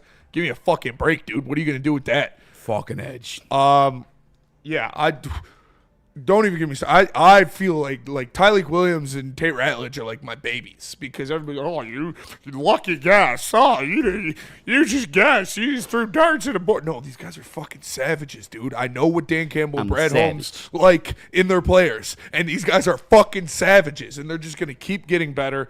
Yeah, I can't wait. But the linebacking core, and especially Derek Barnes, these past couple games have been so impressive, and Jack Campbell as well. Like, he's playing like a top 5 linebacker in the National Football League right now. He is the only player in the National Football League with 35-plus tackles, a sack, a forced fumble, and a fumble recovery. The only player in the league to do it so far this year. The guy is all over the place. He's becoming that green dot stud linebacker that you imagined him when you drafted him in the first round, and they're making everything go better. Keith Gallardo. He says, is that what always happens during audio clicks? I've been missing out. Absolutely. You've been missing out. I gotta find a way to make sure you guys pay attention, so I put in something random every single time. But, Nick, where you at with the Derek Barnes stuff? Were you a hater or believer when the contract came around? I thought it was too much for him. I thought he's coming off an injury. Classic one of the Lions signing their own guys. But, I mean, it looks like Shepard has opened some things up for him specifically, which I think has maybe gone a little under the radar. And the defensive tackle play have kind of opened things up for Derek Barnes is what I've kind of just established. Okay. But obviously you have to give credit where credit is due. And he's got a sack this season. He's got a TFL. He's got 26 tackles, if I'm not mistaken. So Derek Barnes is making plays all over the football field. It seems like maybe he's getting to the football more, and they're kind of using like Anzalone more coverage based. I don't know, but the linebackers are playing great. I can't complain at all. One thing I will still put a little pressure on is the people that were making the Micah Parsons comparisons. I thought that was absurd in the chat that day. Yeah, you stand on business with that one. That was nuts. Yeah, that was ridiculous. But he's playing the best football of his career, and good for him because we gave him a 3-year contract. So obviously it's working out very well, and you know, Derek Barnes has opened my eyes to the player that he can become right now so far in this year. Hell yeah, Nick. About time you came around, boy. Happy birthday. On Derek Barnes? I got to say this, though, in fairness to D. Barnes, is I think we saw him being platooned that way, but then he got hurt early on in the season, so we didn't get to see like a season's worth of it. But I think at certain times throughout his career, we've seen like little bits and pieces. The interception against Baker Mayfield, although he missed it. The would-be sack on Dak Prescott. Like, he's been in these spots. It's just I think last year we were finally getting the full tuned-up edition of it, and then unfortunately it broke down like everything else. Chris? Yeah, I mean, that's what I wanted to highlight, is just that you saw the progression last year, or the consistency of him last year, and now, you know, he is an integral part of this defense, and so much of how we talk about how these offensive players, whether it be Goff, Amon-Ra, they all understand how well this defense, or how well that offense works. You know, he has years of experience now with this defense, and that is something that you are seeing, this continuity really, really come together for this team full circle and propel them and kind of bring things together faster than we might have thought after week one. I mean, after week one, we had a lot of questions defensively and offensively, and I think the continuity and guys like Derek Barnes in that linebacker room specifically have helped, and that helps a lot when we scream and bitch and complain about the edge position. It really does help when you have a great linebacking core. Yeah, they help clean up a lot of different things, and they have shown now that they're deep too. Like it's not just the one guy or the two guys. Derek Barnes is what your third best linebacker. Yeah. And then you've got Trevor Nowaski, who's playing well when his name is called. Grant Stewart, who's playing well when his name is called. You have Malcolm Rodriguez, who's going to be coming back to this lineup and be making plays when his name is called. And it's not a surprise that under Kelvin Shepard as the defensive coordinator, these linebackers are really flourishing. And it helps when, like Chris said, the linebackers help the defensive line, but the defensive line also helps the linebackers. When you have guys like fucking DJ Reader and Tyleik Williams and Aiden Hutchinson in there commanding all these looks and allowing them to just scrape down and make plays in the backfield, it definitely helps a lot. Listen, Derek, the way he's been deployed has been phenomenal this year. Just even like and I don't know if you guys remember, I don't know if you even played on the show, but like when Kelvin Shepard last week was talking about Derek Barnes, he called him like his little brother. He said he went to Brad Holmes and kind of like begged to keep him here in Detroit. And then I think afterwards, I don't remember which reporter it was, but they asked Derek Barnes, like, knowing now that like it's more known about your relationship with Kelvin Shepard, like, was it a reality that you were actually going to leave Detroit? And he said, nah. And we still got him for the discount still. Yeah.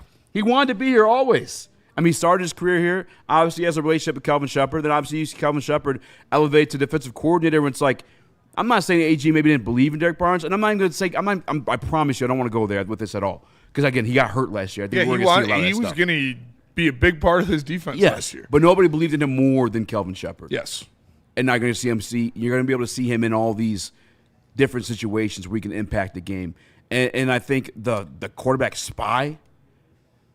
The way I'm thinking right now in my head, I just want to say Kelvin Shepard might be better than AG. I never wanted to come out outright and admit that because I was a big AG guy, defend the Glenn guy. Still very had my early. fucking feet in the dirt, and it is still very early. But just Aaron like Glenn had a top 10 shit that defense he was with 16 dudes on sure, IR last year. for sure. But shit that AG was stubborn about. You've seen this guy Kelvin Shepard come through and implement like the quarterback spy thing. AG grilled our guy, the doc, when he asked about it last year. Made him sound like a fucking dumb little B-word. Yeah. Love you, Doc. Love you, Doc. But like, AG was grilling him. This year, Kelvin Shepard used it, and you sacked Lamar Jackson 7 different times. Yeah. Which only happened one other time. It was a Pittsburgh Steelers defense that's a lot more decorated than yours. Yep. And that's in 21, not this year's Pittsburgh Steelers defense. They're 3-1, by the way. I thought Aaron Rodgers was cooked. I'm kidding. I don't think he's doing that great numbers-wise. No, he's not. Their defense is insane. It was bad the first 2 weeks. Yeah. Really? Yeah, the Jets fucking put like 30-something on them. Either way, Kelvin Shepard, Derek Barnes, dynamic duo you got going on the defensive line. I'm sorry, in the defensive room and the defensive line. He's literally everywhere. Jack Campbell, the big body guy you can put on the line if you need to. Like, it's, I don't know, man. I knew Kelvin Shepard was going to come here and cook, and I think we're going to see that elevate throughout the season too. Mm-hmm. But when we come back, I got that Tyleik tape in. Some interesting stuff. Bad Bunny's announced. Bad Bunny. And then the hacker group, Anonymous, threatens the NFL. We'll get to all that and more, but first, let me tell you guys about Caesar Sportsbook. Would you like to make a bet on the Detroit Lions winning the Super Bowl? How about Kelvin Shepard winning Coach of the Year, Assistant Coach of the Year? You can do so at CaesarSportsbook.com. Use the promo code Woodward1000. Scan that QR code. Get up to $1,000 back, and most bet your first bet loses. Sorry, I got distracted. No one gives away more cash and prizes than Woodward Sports. You don't believe us? Here's our latest $10,000 winner. You know, you guys posted, hey, if you guess all this stuff right, you know, we'll give it's $10,000. I'm like, okay, well, why the hell not? And the winning doesn't stop there. How about our Outkick Your Coverage winner? I think you won. We got Tully, everybody. This guy's got a hot girl. Bigger prizes, bigger giveaways, cash, merch, tickets, and more. All from the biggest sports network in Detroit. No one does it bigger and better than Woodward Sports. Make sure you're following, liking, subscribing on Instagram, Facebook, X, and YouTube for your chances to share in the winning. From Detroit's #1 sports network, Woodward Sports.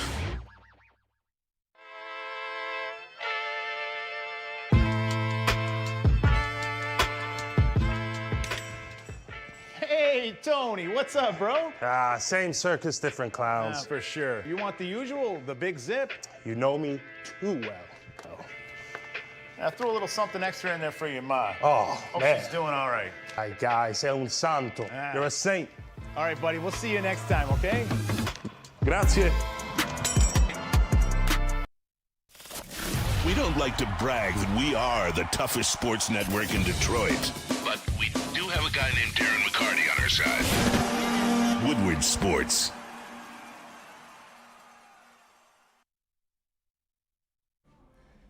Sundays in Detroit just got smoother with Sun Cruiser Vodka, Iced Tea, and Woodward Sports Network.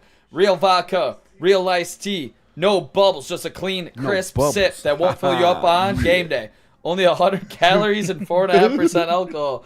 Perfect for tailgates, couch gates, or wherever you're watching Detroit football. So this season, let the good times cruise with Woodward Sports and Sun Cruiser. Please drink responsibly. It is the best drink of the game. Go check it out. Check it out. We literally drank 2 bars in Detroit out of Sun Cruisers on Sunday. Yeah, we did. Both Gillies and Second Best were out of Sun Cruisers by the time Woodward Sports. I know they're doing pretty well. Yeah. A lot of liquor, a lot of Sun Cruisers. Shout out.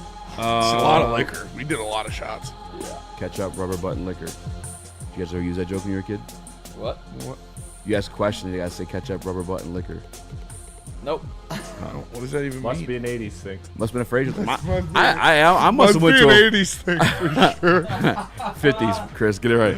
I must have went to a freaky ass school growing up because there's a lot of shit. What does that even mean?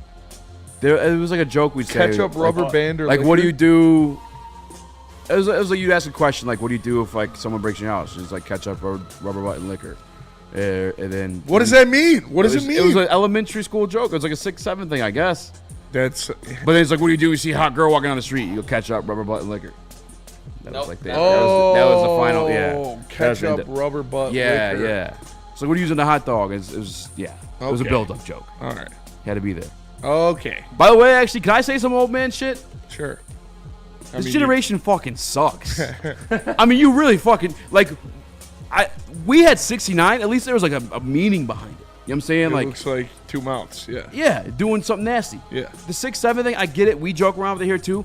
It means fucking nothing. Nothing. There's not all their shit that they're like it's a thing for them is baseless. It's just literally senseless bullshit. This is old man shit for sure. That is right. But at least our shit like had something behind it. Ours were better. Like dead ass. I'm being dead ass serious. Brain Like, rot. Brain rot. A little brain rot. I was even like I was trying to explain to my girl. She was like, "What's clock it mean?" I was like, "Well, tell me what the crazy frog means." The crazy frog? Yeah. It was based off a song. No, like what is he? What is he? He's a character. Bam, bam, bam, bam, bam, bam, bam, bam. Yeah. Crazy frog is nothing. Everybody's got nothing. No, it's not a thing. It's not like a 6, 7. It's not like a saying. Crazy frog was a character, by the way. It's like that's different. Characters can be themselves. We had fucking that. All characters mean nothing. That's true. I'm just saying. Have something. Stand on something. Be about something. Like my guy Tyleek Teach your Williams. Ethans how to squabble. Exactly. Can't wait. I'm about to get to that Live scene. to fight another day. I'm about to get to that scene pretty soon. Tomorrow I'm about to go I'm watch. almost done with season 4 of Snowfall. For what? Huh? What show? Snowfall. Oh, okay. It's sweet. Have you seen it? Nope. You should watch it. It's really fucking good. Well, I'm sure that guy in that show stands on business, and that was too good of a transition to wait. So I'm using it again, like Tyleek Williams. Chris stands on business. Jerome definitely stands on business. Oh fuck! Did I send the wrong one, or just went too quick? No, that's the right one. All right, just let it loop. Yeah, I got it. Because I know we played the Double Mason team. Graham shit for you.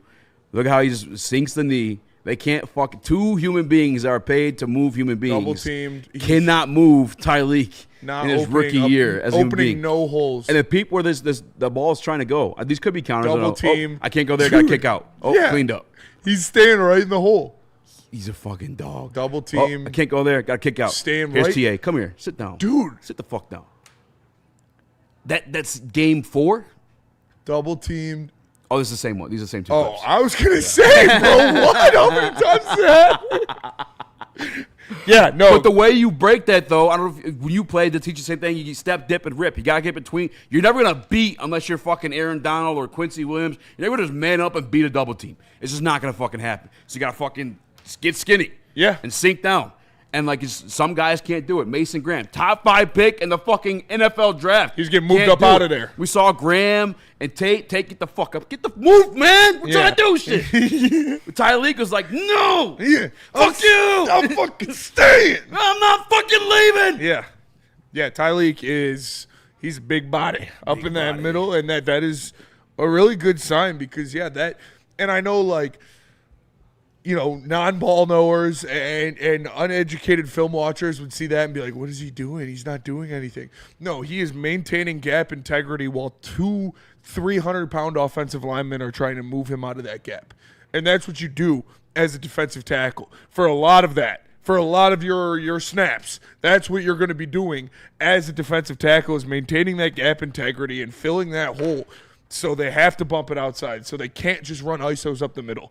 And to see that against, albeit, not a great offensive line, but still, an NFL offensive line is your 4th game. Oh, those are some impressive reps. Listen, like you said, somebody be like, "What? He didn't do nothing in that play." Like, no, that play was supposed to go inside. He forced the running back to kick out, and then they got cleaned up. Especially in the second one. The first one was TA, a little bit late too. By the way, TA, watching a little bit of shit I watched last night. Like, I get the coverage stuff is in his developmental phase, and I will give you this hope, not him anything. He doesn't get any excuses. He has to be better.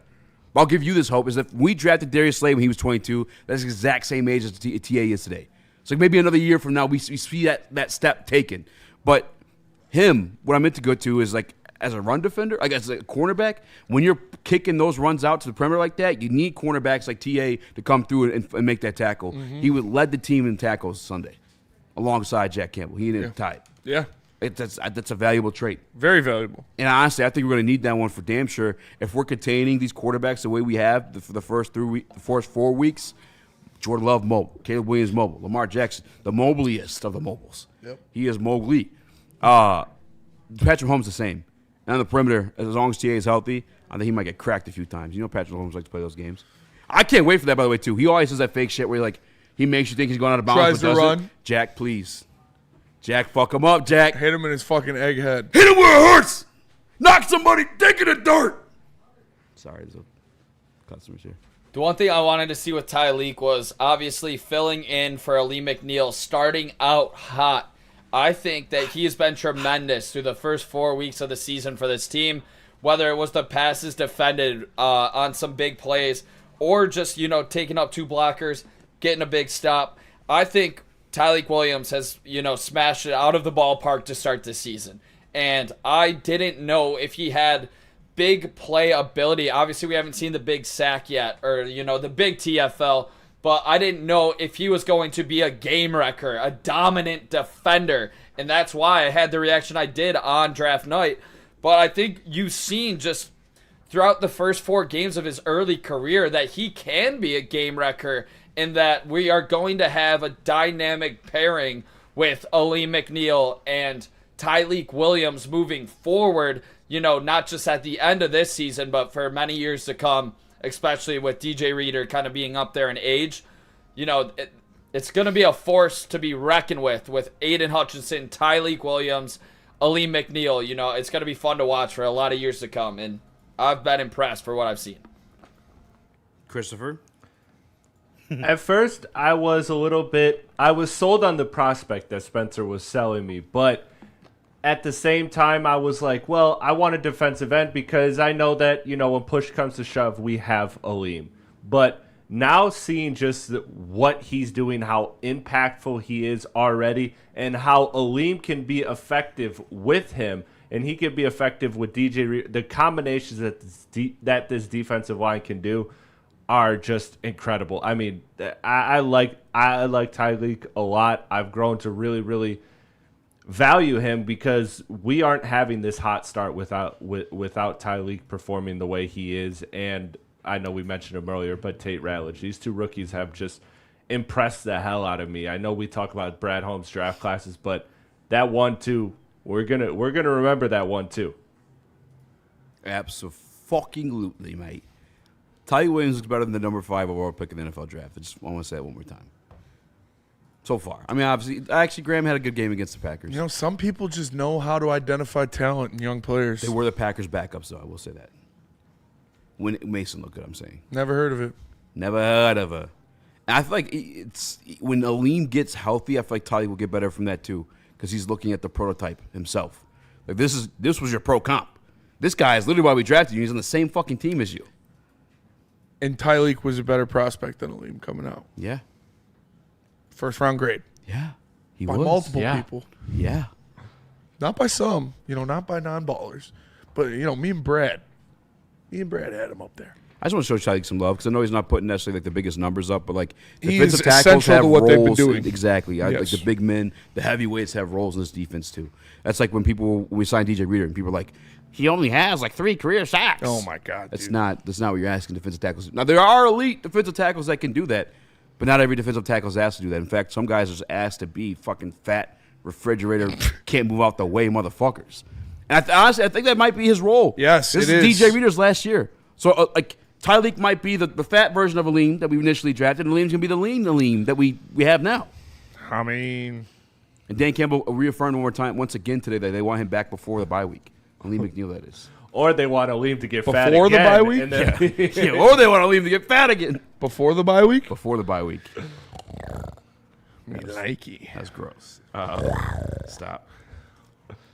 5 stars. Taking my headphones out. No, don't like that. Tell us about Black Rock.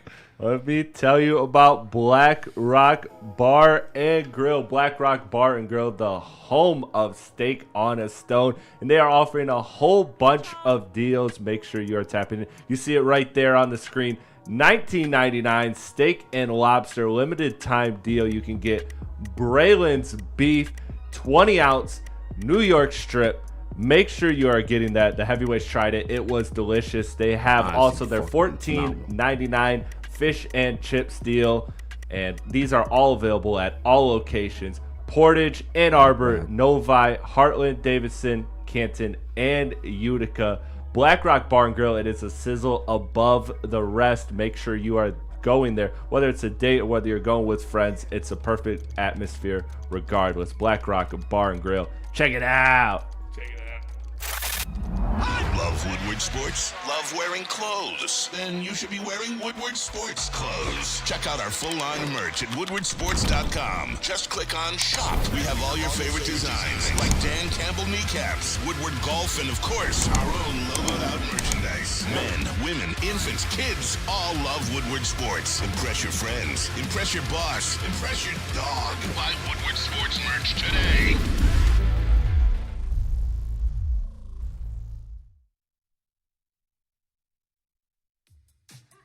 How do people feel about getting a Planet Fitness membership for $15 a month? How do they like working out in a clean and spacious gym that's filled with equipment for every workout? And how about free fitness training in the judgment-free zone that leaves them feeling energized all day long? Join Planet Fitness today with the free PF app, online or in club, and start getting that big fitness energy for $15 a month. Detroit has the best sports fans in the world. That's why they deserve the best sports coverage in the world. We are the Woodward Sports Network. Stanford, Chevrolet, Cadillac, Buick, GMC. They've got deals for everybody. Go to letsstanford.com to find one near you. Shout out to my guy Goran. He'll get you in and out of a car in the blink of an eye. Best deals, best prices. Les Stanford, man. Clock it. I still don't know what that means. Okay, so DNC tried to explain the 6'7" has lore behind it. It came from some kid. It's some stupid kid. 6'7". Yeah, it's stupid. Still means nothing. Still means nothing. Still means literally fucking nothing. What up, though? Welcome back to Old Man Heavyweights. Smash the like button, be a friend, tell a friend, and shit. We were 25 when we started this show, 50 years ago. Wow. Damn. Yeah, we're getting fucking old. Longest running show. Nick's 32. Happy birthday, Nick. Shout out, Nick. Happy birthday, Leo Kamari. 27. You wish, buddy. Hopefully I make it to 20. When I did those Stop photos of you. saying that. Yeah, stop saying that. Because you live a wild You life. do live a wild life. Yeah. That's what I'm saying, bro. I'm blessed. You guys remember that spill I took after Monday Night Football? Yeah. That sucked. That's the first time you ever talked about it publicly. Like, you were real weird about that for a long time. Well, it was I started here. I didn't have a little credibility yet, Yeah. I don't think it was that early. No, yeah. It was first year on Woodward Nights. Check it out. Check it out. I had a fat lip. They were calling me Sum 41. I do remember What's that from? Chris, you like that one? It's a song by Sum 41. Fat Lip. What's the song? Sing it.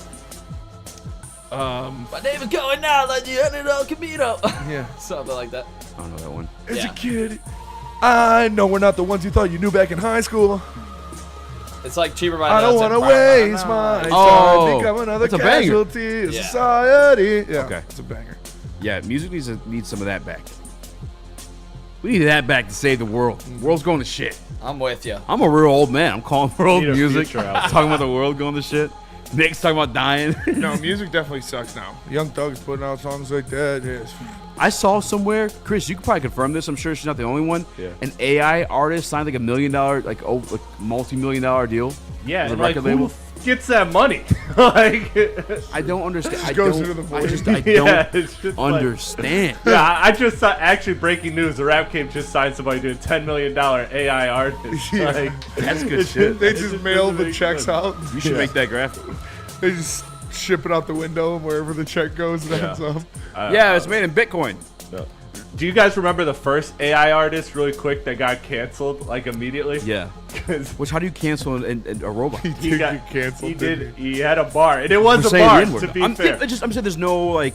How do you know he's not a black robot? Yeah, he could have been a black robot. exactly. Who are you to tell him he's not black? It was a tough bar though. All right. It was a tough bar. That was a good song. Speaking of tough, there's lots of gangs you don't want to fuck with. U.S. Army is one of them. Phil says rap is the worst form ever made. Oh, I disagree. Suck Phil. my dick. Phil, if that were true, Phil, it wouldn't be like the number one music genre. And is it the number one music genre right now? Been there for a long time. How about this? I'll put you this way, Phil. Name me a rock star nowadays. You can only think of two of them. There used to be a fucking million of them back then. Rap's I a don't dominant think I can genre. think of two. The only one I can think about, and he's not even really a rock star, and it's just because I literally watched a video of him, and the guy Justin liked. I can see he's not a rock star. There's no way. Not a rock star. You would not. You got to be a household name to be a rock star. He's a household name though, but he's like more of a pop. Are you talking about MGK? Oh, MGK. No. Because he was rap. Is he a rock once. star? He started with rap first. No, Yeah, he's he not. left You got to rap, be good. though. Post Malone started with R&B and shit, MGK too. is a star. He's not He's a not a rock rock star. star. I think he's He's a great. star, but he's not a star from rock music. That's not what made him a star. He's not that good at rock music. Honestly, what made him a star was fucking what's her name? Hogwash. No, Phil says I hogwash. thought He's that- got to be at least 70. Phil. dude. Yeah, Hogwash is crazy. All right, Phil, name me a rock star by today's standards. I would say Greta Van Fleet was pretty close to breaking out, but then they kind of flubbed it. See, you don't even know who the fuck that is. Though. I don't know if you can call Tame Impala a rock star. Nope, that's not rock. I only know the one song. Yeah, to be it's fair. alternative, but he's fire. Dude, who's the guy? He's like gender fluid looking. Justin liked him. He's like a singer. I think he's in the end of Internals. Harry Styles. Harry Styles is not rock. Is that pop? Yeah, it's Rock it's is pop. dead. Gender fluid looking. Yeah. Harry Styles has hits. Yeah, Yeah. But yeah, he's not rock. He's pop. Kells is def a rock star. He is not. Don't a call rock him star. Kells. Come on. Kells What are we is doing just here? gross. Kells, Can someone- Kells is crazy, bro. Chris, Don't call him Chris, Kells. will you pull his album numbers? Like, has he gone platinum? Who, Since, MGK? Yeah, since Oh, going he rock. actually does sell pretty well. Yeah, no, he sells pretty Platinum? Now that he's sold out and he abandoned rap, he actually does sell pretty His well. last music I'm was saying, will you see if he gone platinum with it? 15.2 million platinum? monthly listeners on Oh, that's Spotify. not- Yeah. That's Which solid. equates to about 47 album sales. Which also, $2. No. yeah. Also, like we know these the AI. Youngblood. Somebody Dream says Farm. Youngblood. Dude, I've Biden heard. is- I don't know what he is. Never heard his song. Oh, NBA Youngboy? No, Youngblood. Oh, I was Roll gonna say, me that's a up. superstar right there. That's a I couldn't name you a Youngboy. Phil says song there are either. no rock stars. He concedes. unless No, it's there Phil. really isn't. Yep. Rock is dead for sure. Like I said, Greta Van Fleet could have been something, but they fell off. Get with the times, Phil old says man. there are not any good rap songs. Listen to Can't Thug's believe somebody Mansion. said Kells, dude. Yeah, that was That's so crazy. gross. That's Ryan's burner. Listen to Thug's Mansion acoustic version. How about that, Phil? And Blessed, I think, is a good one too. Shout out Kells. Wow. Are you a Kells guy? I do like. I some liked MGK. MGK's transition to like punk. He was better at punk than he was at rapping for sure, but he's not a rock star. I like his stuff. It's not bad. It's actually like I said, it's a lot better than his rap music. The car wash shit was ass. That shit was cringe. That was fucking crazy. I thought it was like a bit. That's how cringe. bad it was. That was cringe for sure. That was like Dave Disney Grohl- Channel movie that flopped. Uncle J Rock says Dave Grohl. He But, I tried. mean, when's the last time Dave Grohl put out any music? He did Like, try. yeah, you could say Dave Grohl, but he hasn't put anything out in a while. Isn't country rock a thing? Yeah. Honestly, Country's bigger than Yeah, Rock. it's like Country's way what's bigger that than guy's? Like, who's that guy Luke that looked Combs? just like that? No, Luke Combs, Zach Bryan. No, he's the biggest. Zach Bryan. I think he's the biggest artist right now. What's his name? Morgan Wallen. Yeah. Morgan I think he's the Wallen. biggest guy I think out Zach right Bryan is more country rock than Morgan Wallen. I think Zach Bryan's album called The Great American Bar Scene. That's a great album. And it's more country rock than I would say. I think Morgan Wallen's more like country pop. Yeah, I was gonna say a lot of the country artists go kind of pop blend. But I mean, every No genre rock has stars since Nickelback. Nickelback goated. That honestly might have been one of the last one. Never made it as a wise man. Couldn't cut it as a poor man stealing. Nickelback's got hits, dude. Yeah. Yeah. I remember the phase everybody was just hate on Nickelback and Steve Wild's Bob Seger. never fell into it. Nickelback was the shit. Steve, I love Bob Seger. When's the last time Bob Seger has dropped anything? He's a big Kid Rock guy too. Kid Rock and country. It's a big Kid Rock guy. Not a big bang. You look like I a big pulled Kid up on Rock Spinning guy. at a red light. That's exactly what I was listening to. My name is Kid. You're not a big Kid Rock guy. He was going hard, dude. Did you see Anonymous threaten the NFL? Jacob, Foo Fighters had a new album last year. Well, nobody knows. Yeah. You had to tell us that, Must have Jacob. not been very good. That shit was foo. That shit was foo-foo. Chili Peppers' new album was good. It wasn't like peak Chili Peppers, but it was good. All right, play the damn Anonymous video. Stop talking, Smitty. Sorry. This is an official a communication from Anonymous to the NFL and Roger Goodell. We are Anonymous, a group of gay little computer guys that will make it. We will hack into your shit if you don't make the fucking Ravens stop being bad at football. We do not know what you have done, Roger Goodell, to cheat and make the Ravens suck dick all of a sudden because we was fucking good. And it was supposed to be our fucking year. But you have to stop doing it or we will go into your computer and make it look like you was doing gay shit. We will do AI and make it look like you was fucking kissing fucking sexy Latino dudes or something. And everyone's gonna think you're into that type of shit. If you do not make the Ravens good, we are invoking take-backsies. And we would like to take back Michael McDonald's from the Seattle Seahawks. Because fuck them. They don't fucking deserve good shit, yo. We do. The Ravens do. He's ours. Give it back. Our defense sucks dick. And you will make our offensive line good too. Or we will do some fucked up shit to your computer. The Ravens continue to start Cooper Rush. There was some about him, an intangible leadership quality. And move Lamar to fucking run back and run receiver and defensive back or some shit. Anonymous out. You must listen to us. Dude, Stavi's so fucking funny, bro. Did you watch the one after the Lions beat them? Yeah, where he's got the gun. No, he did a video. Oh, I got to send it to you. I didn't know you didn't see it. I didn't see that one. He starts going on Amon-Ra St. Brown. He's like, how are you fucking German, black, and Christian, and Egyptian at the same time? Yeah. He's like, fuck you, dude. Stavi's funny, dude. Fuck you, Joe Flacco. You make it seem like you're doing gay shit on your computer, dude. I just want Flacco back, man. Oh, man. Stavi's hilarious. I listen, Lions, Ravens is like my dream Super Bowl just because I kind of like both teams. I kind of hope the Ravens keep losing because that's gold. 2 weeks in a row, he's on fire. Yeah. I didn't know Stavi was funny like that. Oh, he's really funny. He's dude. great in tires, too. Yeah.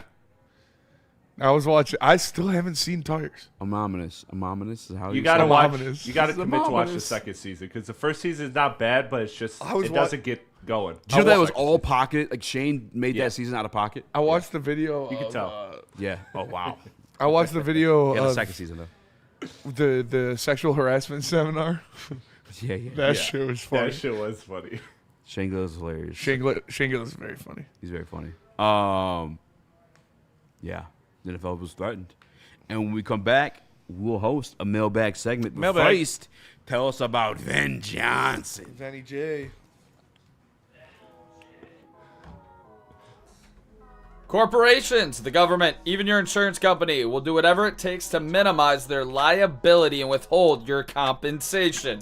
So, when something goes wrong, make Ven Johnson your first call and get a fighter in your corner. Contact Ven today at venfights.com. Get ready for the ultimate sports experience. Join former University of Michigan star and NFL sensation Braylon Edwards alongside the charismatic Shep. Braylon Edwards, touchdown Michigan! As they break down the latest in sports like never before. Tune into the Braylon Edwards Show with Shep. Touchdown, Braylon Edwards! Weekdays from 2 to 4 p.m. only on the Woodward Sports Network. Don't miss out on hot topics, insider insights, and the banter that keeps you coming back for more.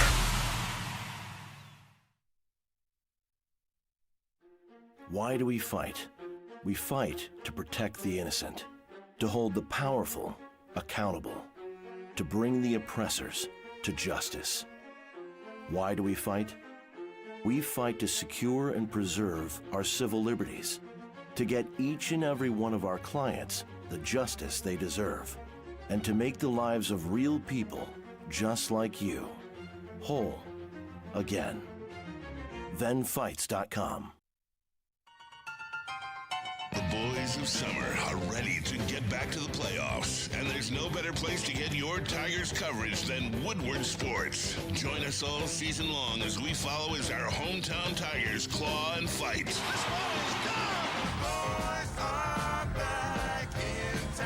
Feel the roar with Woodward Sports.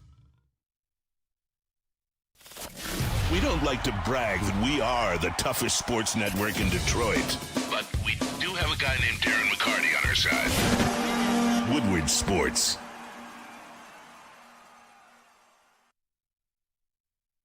Gold Crown has been around since the caregiver days. That's why you can find them over 300 different dispensaries. Find one near you and get some Gold Crown in you. They got the jesters, the infused pre-rolls, the concentrates they've been doing since the bread and butter. See? I did it. And their gummies, their newest product, the Royal Jewels. The Crown Jewels. Check them out. I was going to keep going, dude. I put too much pressure on myself when I said that. That's my bad. Mailbag. And actually, before we get into mailbag, definitely send your mailbag questions in. Chris won't tell us his birthday for whatever reason. I don't know why. Well, I don't know if he just doesn't want to get... My friends here know. Yeah. Like Spencer knows. Obviously, I know. No. Nick knows. He has no clue. Neither of those guys have a fucking clue. I obviously know. How could you not know? They're just not dignifying you with their response. Yeah, why would I tell you? You I should know your it friend's passed. birthday. So what we're going to do, chat? I know it's passed in the past year or so. Give or take. What we're going to do, chat, is we're going to dox Chris, all right? Christopher Platti. P-L-A-T-T. Jesus, dude. Mailbag? December. Fire. December 19th. Pretty fire. December 22nd. Ice. December 20th. A little more fire. December 21st. Ice. December 17th. Fire again, but also ice. December 18th. Yeah, I was about to say, there's one that you didn't. I was so close. You were. That was pretty impressive. Obviously, I knew that. Did you just look it up on Facebook and then just guessed a No, bunch of numbers? I just fucking guessed. What's actually kind of guess? Yeah. I knew it was colder. I thought it already passed. I thought it was in January. I thought it was March. Mailbag, greatest rock Damn it, band Nick. in history. What I mean, the March is fuck? still pretty cold, to be fair.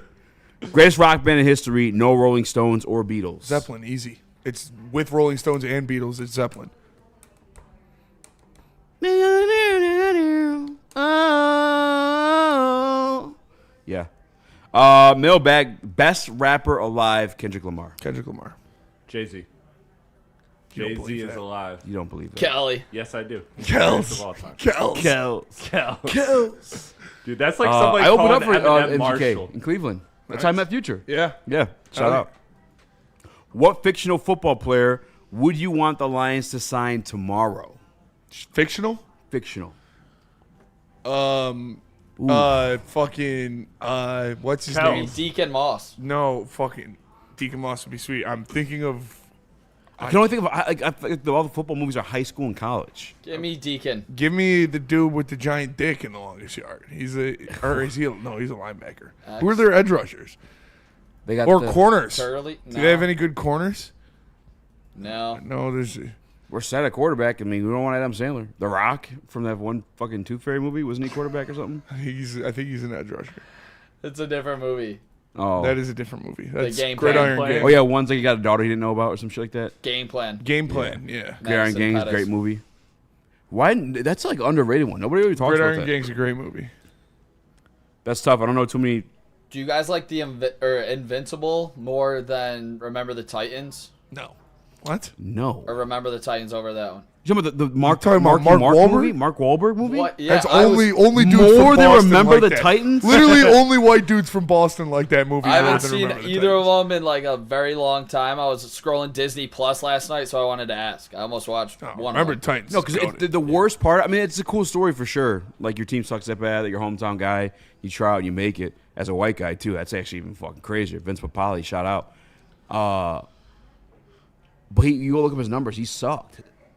like he actually sucked. Vince Papale, it wasn't that great. He was a walk-on. Yeah. I was like, oh, that's not as cool. I mean, It's still pretty cool, but Remember the Titans by far. Yeah. Remember the Titans' first movie to make me cry. Billy Bob, Varsity Blues, but a high schooler. Like, we don't know if he'd ever translate to NFL level. You got to go somebody in longest yard. I almost said Booby Miles. Booby Miles. Well, what? But again, high school character. Yeah, what about Dad Castle? Wasn't he like an edge rusher? Thad Castle's college a linebacker, but college he kid. was, he was D2. At a small D2 linebacker. Good on that. Yeah. The Ronin 99, the best classical artist, Beethoven. That's the only one I know. Can you name any other classical? Yeah, Bach. Sebastian Bach. Bach is one. I took a music history class, thinking it was gonna be like Zeppelin and shit, and it was like Beethoven and Bach, and it was the worst class I ever took in my life. I fucking hated it, and that guy loved his job, so he was so offended that nobody gave a fuck about what we were talking about. It was the worst class I've ever taken in my life.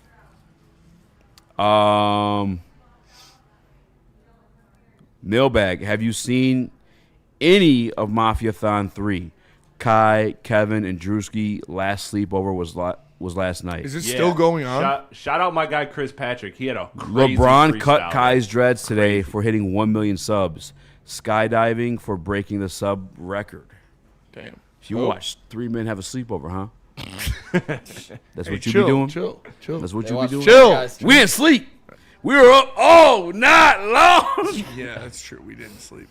No, shout out to Kai. It's kind of crazy. I'm not really a big streamer guy. I watched like Peak Tfue, but that was about it. Imagine The starting freestyles like were just dope, like recording yourself. I did Was watch he a the video BFP game streamer at Pac-Man first? freestyle. Or was he always just like in front of his computer doing bullshit? No, they game a little bit. MP, they game. Imagine like starting that, then you have fucking LeBron James cutting your. I mean, that's insane. Shout out to that kid. Speed was Shout out to just Speed. doing. Speed's way cooler. Speed's infinitely cooler. Kai's so annoying. Yeah. Fake reactions, screaming all the time. Screaming all the time, dude. Like, no offense. Obviously, he has great guests. I got from phenomenal guests. He also seems like a fucking dick. Really? Like the way he treats people, yeah. Why? I don't really He's know. just like he's like a little asshole. Really? Like power trip, yeah. Like on who? Was it not a Just character like thing? yelling at people and shit. Yeah, but it's all like. Wait, was it's it an act. Speed then? That was No, the one that was like doing a lot of community. Someone was doing a lot of community work. I thought it was Kai or Speed. I don't know. remember. One of the like big streamers was like. No, doing a Speed's lot funny as fuck. Speed's funny. He can do like cool shit. Yeah. No Well, offense to Kai. That'll do it for us today. Appreciate you guys tapping in. Make sure you smash that like button. For Eazy, for Nick, for Chris, I am Spencer. We are the Heavyweights. We'll see you guys later. Peace.